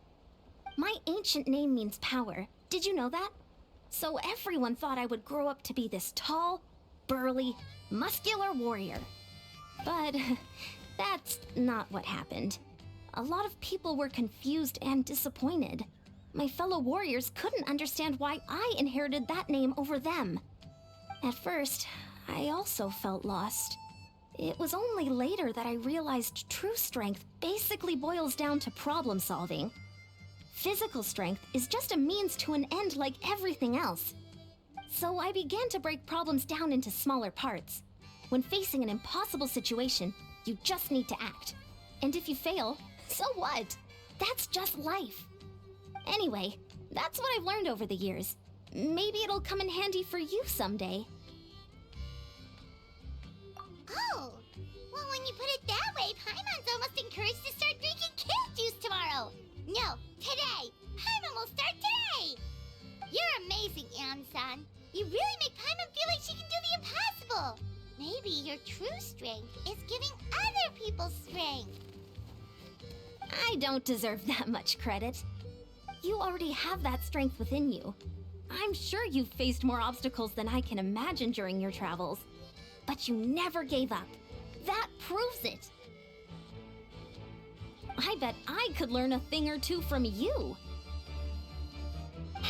Hyun-san, bad news. Okoland is out of control.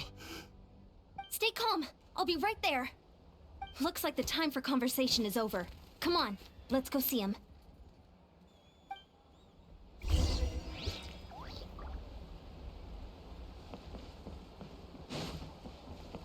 Koichi, give me a hand for a sec. Right. Koichi's not... She's not here anymore.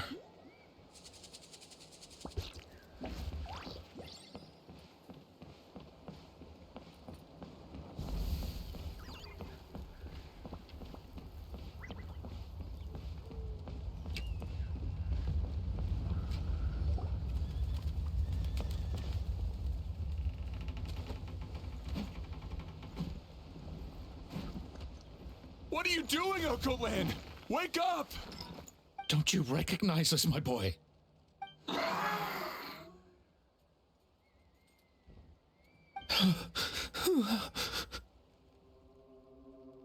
The Abyss monsters are everywhere. Everywhere.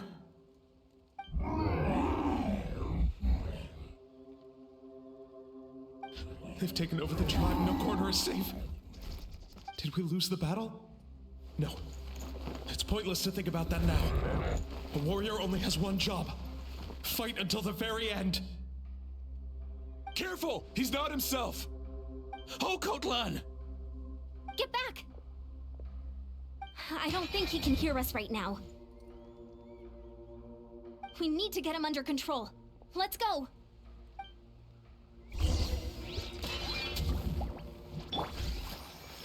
This he thinks we're Abyss monsters? Hey, it's okay! We're not the bad guys! Talking is pointless. Let's...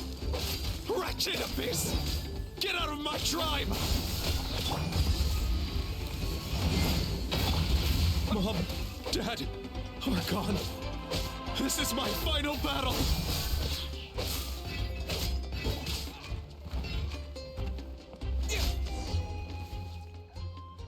Please, son, you've got to stop.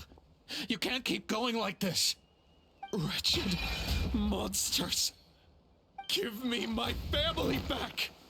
Look, Okoland! That's your father! He's standing right in front of you! Get out of my home! I'll never forgive you!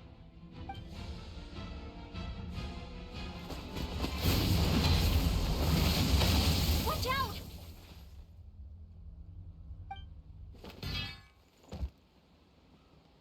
Are you alright, sir? I'm fine. Please, don't hurt my son. He's just trying to protect his home. Don't worry. We'll figure something out. But what should we do now? He's different from the other two. It's like he can't hear us at all. He keeps calling us monsters. We're basically enemies to him now. Oh, Kotlan. He has a fighting spirit, that's for sure. But we can't keep him unconscious forever. I need to think. Abyssal corrosion syndrome. 500 years later, and it's resurfaced again. Huh? That voice, it's...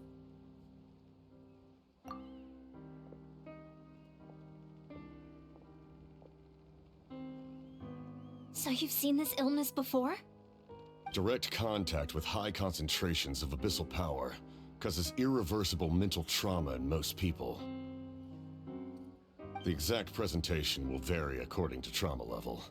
Some will suffer from superficial hallucinations and maintain the capacity to perceive the outside world. In such cases, verbal and physical interaction can be used to break through the hallucination. However, there are also those who are so far gone, entrenched in hallucinations so deep, that medical intervention is the only option. That's why we developed the Drought of Lucidity. The Draft of Lucidity? It's a kind of medicine that can dispel the psychological impact of the abyss. The treatment comes with severe side effects, including chronic migraines for the rest of the patient's life. So, it's reserved for the worst cases. This man is a devoted warrior, one not easily swayed from battle. That is precisely why it's so difficult to pull him out of this hallucination.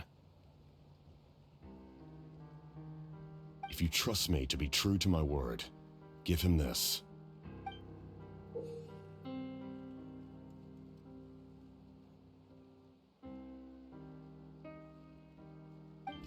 Wretched monsters! Setting up an ambush! Give me your worst. It's either your end or mine! Hurry! He's awake! Please, give him the draft. My son thinks he's alone in this world. In his mind, all his family and comrades are gone, and only enemies remain. There's nothing more painful for a warrior than losing everything you fought so hard to protect.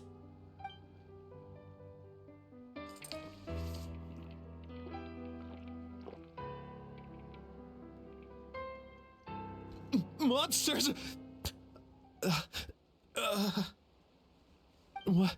What's going on? Dad? What are you doing here? My head hurts. I just had the strangest dream. I dreamt the Abyss took over the tribe. It's all right, my boy. It was just a nightmare. Let's go home. You need a good night's sleep. But first, I want to thank you for saving my son. May I ask your name? Just Capitano is fine. I owe you more than words can say, Mr. Capitano. My name is Mune. You're welcome in my home anytime. Time to go, son. Can you stand?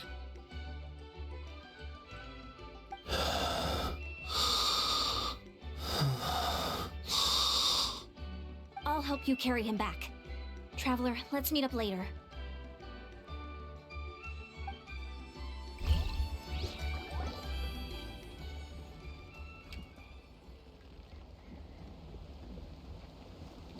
Thank goodness everything turned out all right. Think nothing of it. I agreed to offer you my aid, so this is merely a part of that duty. Besides, I care deeply about this land. Right! When we were with Moika, you told us you and your soldiers defended Natlan against the Abyss 500 years ago. That's right. My desire to protect this nation remains unchanged. When my platoon arrived in Natlan 500 years ago, like you, we were true outlanders. But as time passed, I encountered the people of this land and witnessed their desperate struggle against the Abyss. Though many of the warriors were rash and inexperienced, they were steadfast and fearless in battle, willing to do anything to protect their fellow citizens, oftentimes with complete disregard for their own survival. Just as I fought for the glory of Conria, they fought for the survival of their nation. We happened to share a common enemy, so I decided to offer my aid. We fought side by side to the very end. I traveled to many places after that, but I never forgot this land. Even now, my work in Natlan remains unfinished.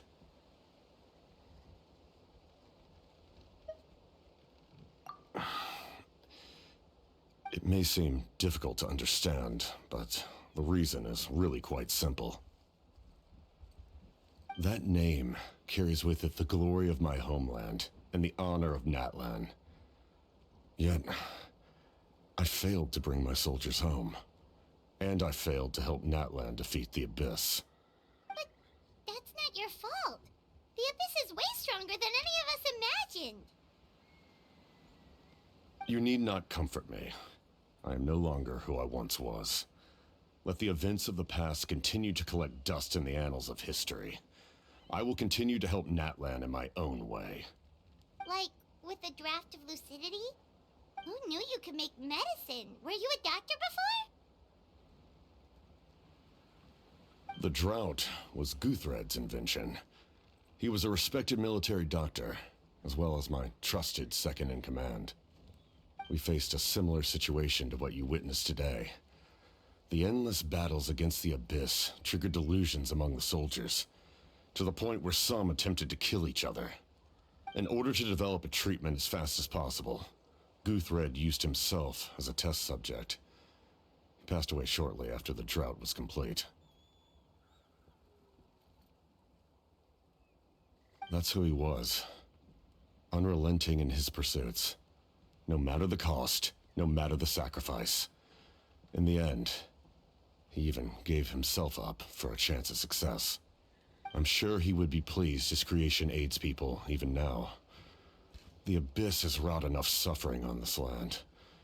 I sincerely hope this war will end soon.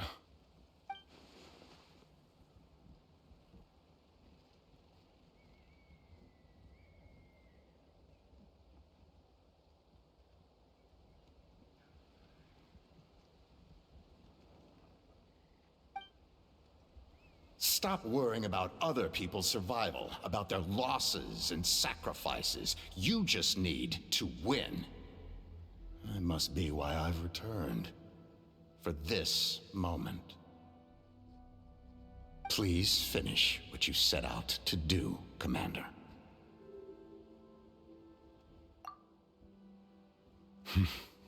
You're more perceptive than I imagined. However, some things are better kept secret for now. We may be working together, but our goals are not entirely aligned. What's with the secrets all of a sudden? I'm starting to think we should be more careful around you. I do not mean to jeopardize the trust between us. I simply prefer to keep this to myself, because it's a personal matter. All I can tell you is this. Natlan may have survived the worst of the crisis, but the souls of this land are still not at peace. And that is why my work is not yet done. Well, if it's personal, then we'll just have to trust you. If you have other questions, I'm willing to answer them. Wait, like anything? Hana wants to know how you eat with the mask. Anything you want to ask, Traveler?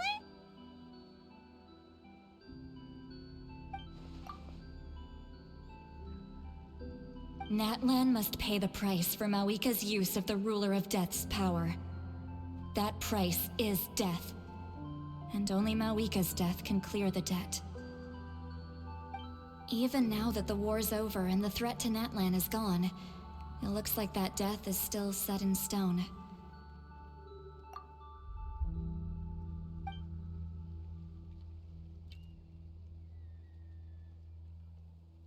In the garden cultivated by the gods, flowers and weeds grow side by side. When the weeds compete for nutrients in the soil, the gardener intervenes to inhibit their growth. I'm not one to pass judgment based on my own standard of right and wrong. But it is an undeniable fact that she is responsible for my suffering, as well as that of my people. If that explanation is too difficult to understand, allow me to show you exactly what I mean.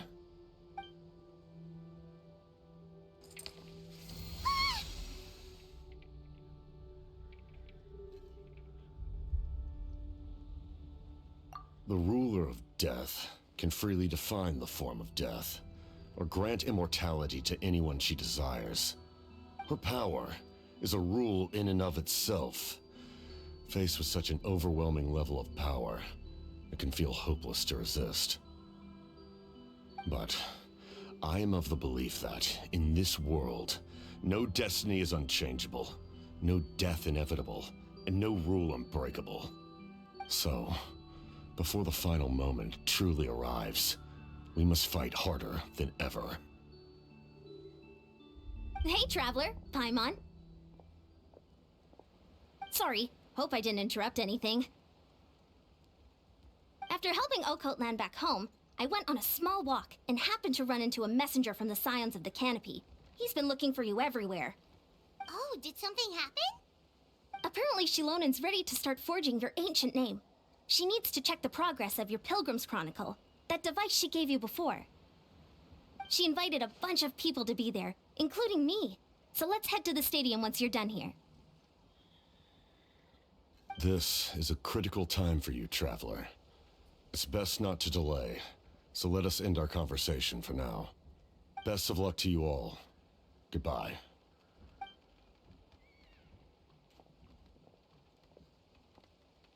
What a mysterious guy. Still, he doesn't seem quite as intimidating as before. We're basically comrades now, right? Anyway, let's head to the stadium. We shouldn't keep everyone waiting. So in the end, the captain still hasn't told us his real goal.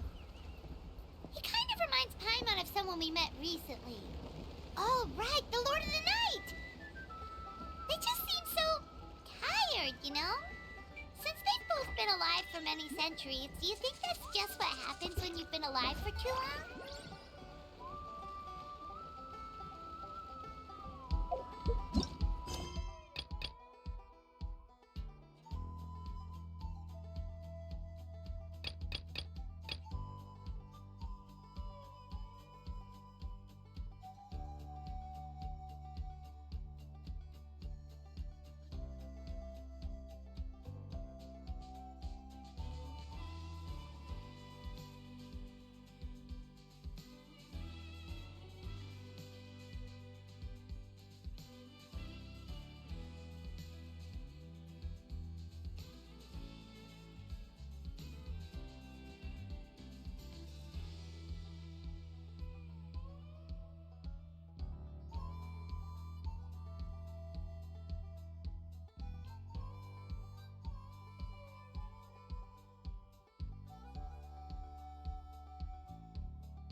What up, my dudes? Man, I could tell we're totally on the same wavelength.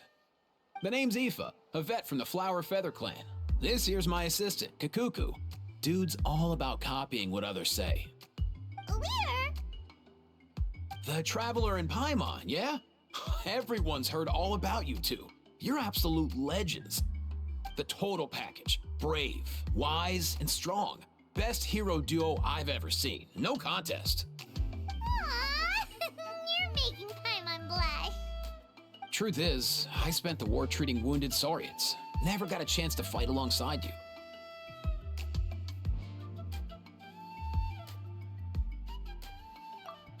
Yo, thanks, bro. I appreciate that. There was always a long line outside Aoife's clinic back then. Even Kakuku was so busy, he was running around like a headless chicken. Seriously? Seriously? True that. More wounded were piling up by the day. Dude, the Abyss is no joke. Sneaky enough to hit us right where it hurts. Lots of docs have dropped at their posts over the last few years. There's some fresh talent rolling in recently. I'm hoping they could step up quick. But vet med's no joke. There's a ton of challenges to overcome before you could be a qualified vet. No matter how hard you hit the books, you're still gonna run into all kinds of weird diseases that are hard to treat.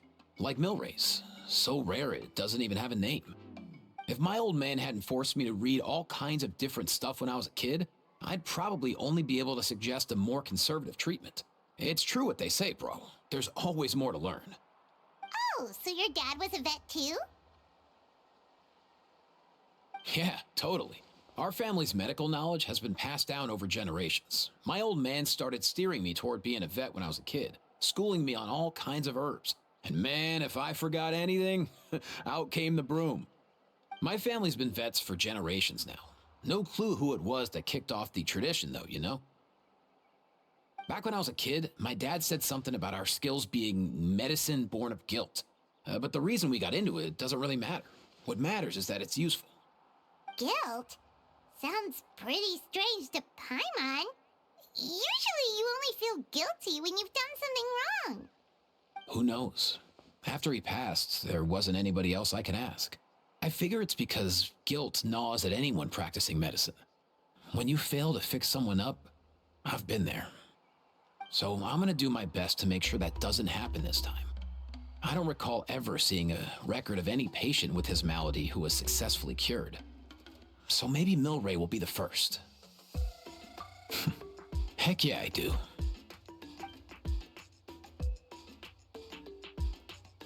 Oh, looks like the Chiefs are back. Let's go see what they have to say.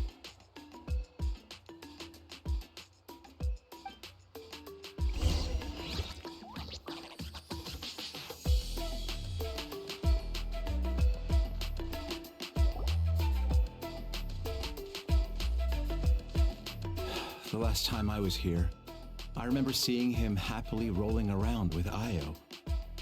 This is so sudden. Well, as the saying goes, illness strikes like a landslide. It's not uncommon for people and Saurians to just collapse overnight. Given that he first fell sick during the war, he's done well to make it this far. Hey, little guy. Are you okay? Does it hurt? For one so young to risk life and limb on the field of battle. This too is a responsibility we adults must bear. Whoa, all 6 tribal chiefs in one place? Not something you see every day. It's true that we used to hardly ever meet up like this. The affairs of our own tribes were usually enough to keep us all swamped. These days, though, group dinners on our days off have practically become the routine, so don't look too surprised. Group dinners? More like group mooching. You guys always seem to end up at my place. So shameless. Well, your cooking is too good to resist. You've seen how hopeless the rest of us are in that regard. Anyway, let's get down to business. Aoife, we've been informed about the situation. Once again, it's a good thing you were here to help out. Milray and the other Tepetlosaurs have helped transport goods for the Flower Feather clan in the past. We won't just stand by and watch while he suffers. I just happened to come across a record of a case like his back home, but I don't know anything about this sacred flame crystal. I haven't heard of it either. Can the sacred flame even take other forms? It can indeed. While I've never seen this happen in the flesh, I have read references to it in woven scrolls. In ancient Natlan, besides the pilgrimage of the return of the sacred flame, there is said to have been another way to produce sacred flame, known as the Bloomflower Trials. It was a combat exercise, held jointly by the 6 tribes, that was even more intense than the pilgrimage. So they occasionally yielded an even purer form of sacred flame. Sacred flame crystals! For real? How have I never heard of that? Simple. The Bloomflower Trials haven't been held for centuries. Something seems to have happened the last time they were held. But it was so long ago that I don't know the specifics. The more reasonable explanation is this: that people once believed these sacred flame crystals to be vessels of extraordinary power, and that warriors could use them to enhance their own strength. In reality, they turned out to be far less miraculous than hoped for. In some rare, very specific circumstances, they proved irreplaceable, but they were not so different from the regular sacred flame in essence. The pilgrimage produced enough sacred flame, making the Bloomflower Trials obsolete, and thus they were forgotten. Ah, I get it. So to save Milray, we have to revive the Bloomflower Trials and get all 6 tribes to take part. Ooh, that sounds rough.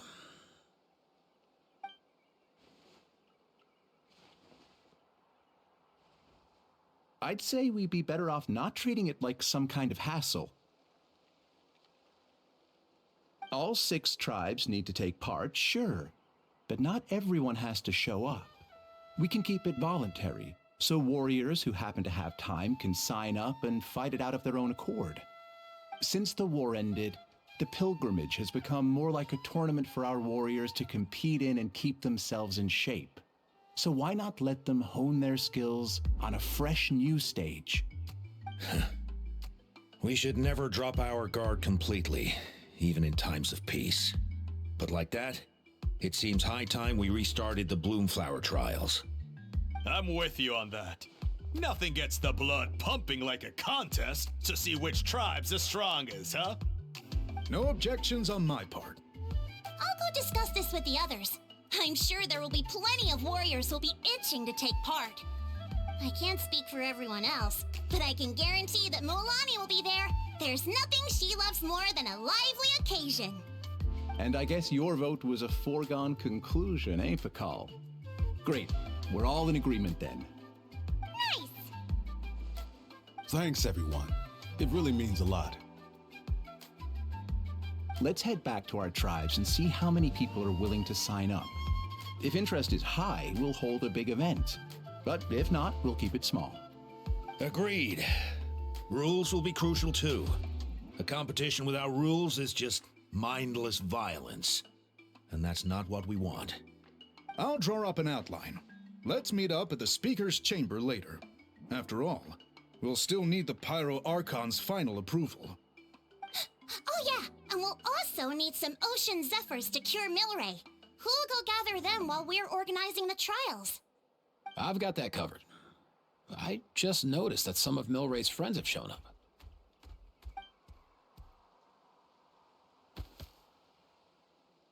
You mean these Saurians? You're right. There's all sorts. Seems like he's quite the popular little fella, huh? Kakuku, can you hit them up and ask if they'd be down to lend a claw? Sure thing, bro. I've got you, bro. Must be nice having a Saurian companion who can talk.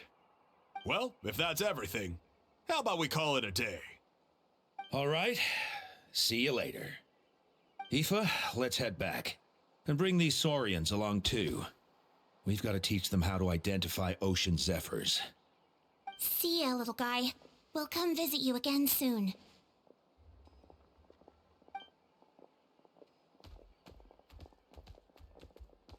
Whoa! They sure are quick on their feet. Guess they're chiefs for a reason. When they decide on something, it gets done right away.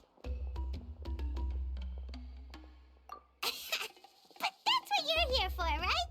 Whenever Paimon puts things off, even for just a while, you'll handle them straight away. Oh, wow. Go away, bro. Even Kakuku's done with this conversation. I'll go spread the word. Kachina, you gonna sign up? Of course. In that case, let's head over together. Traveler, Paimon, see you at the speaker's chamber in a bit.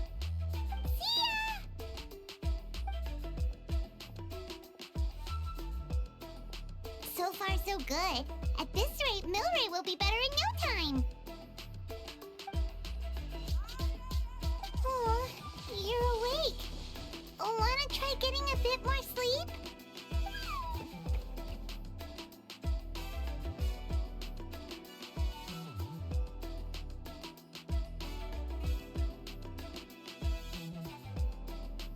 You think so? Is he feeling hungry then?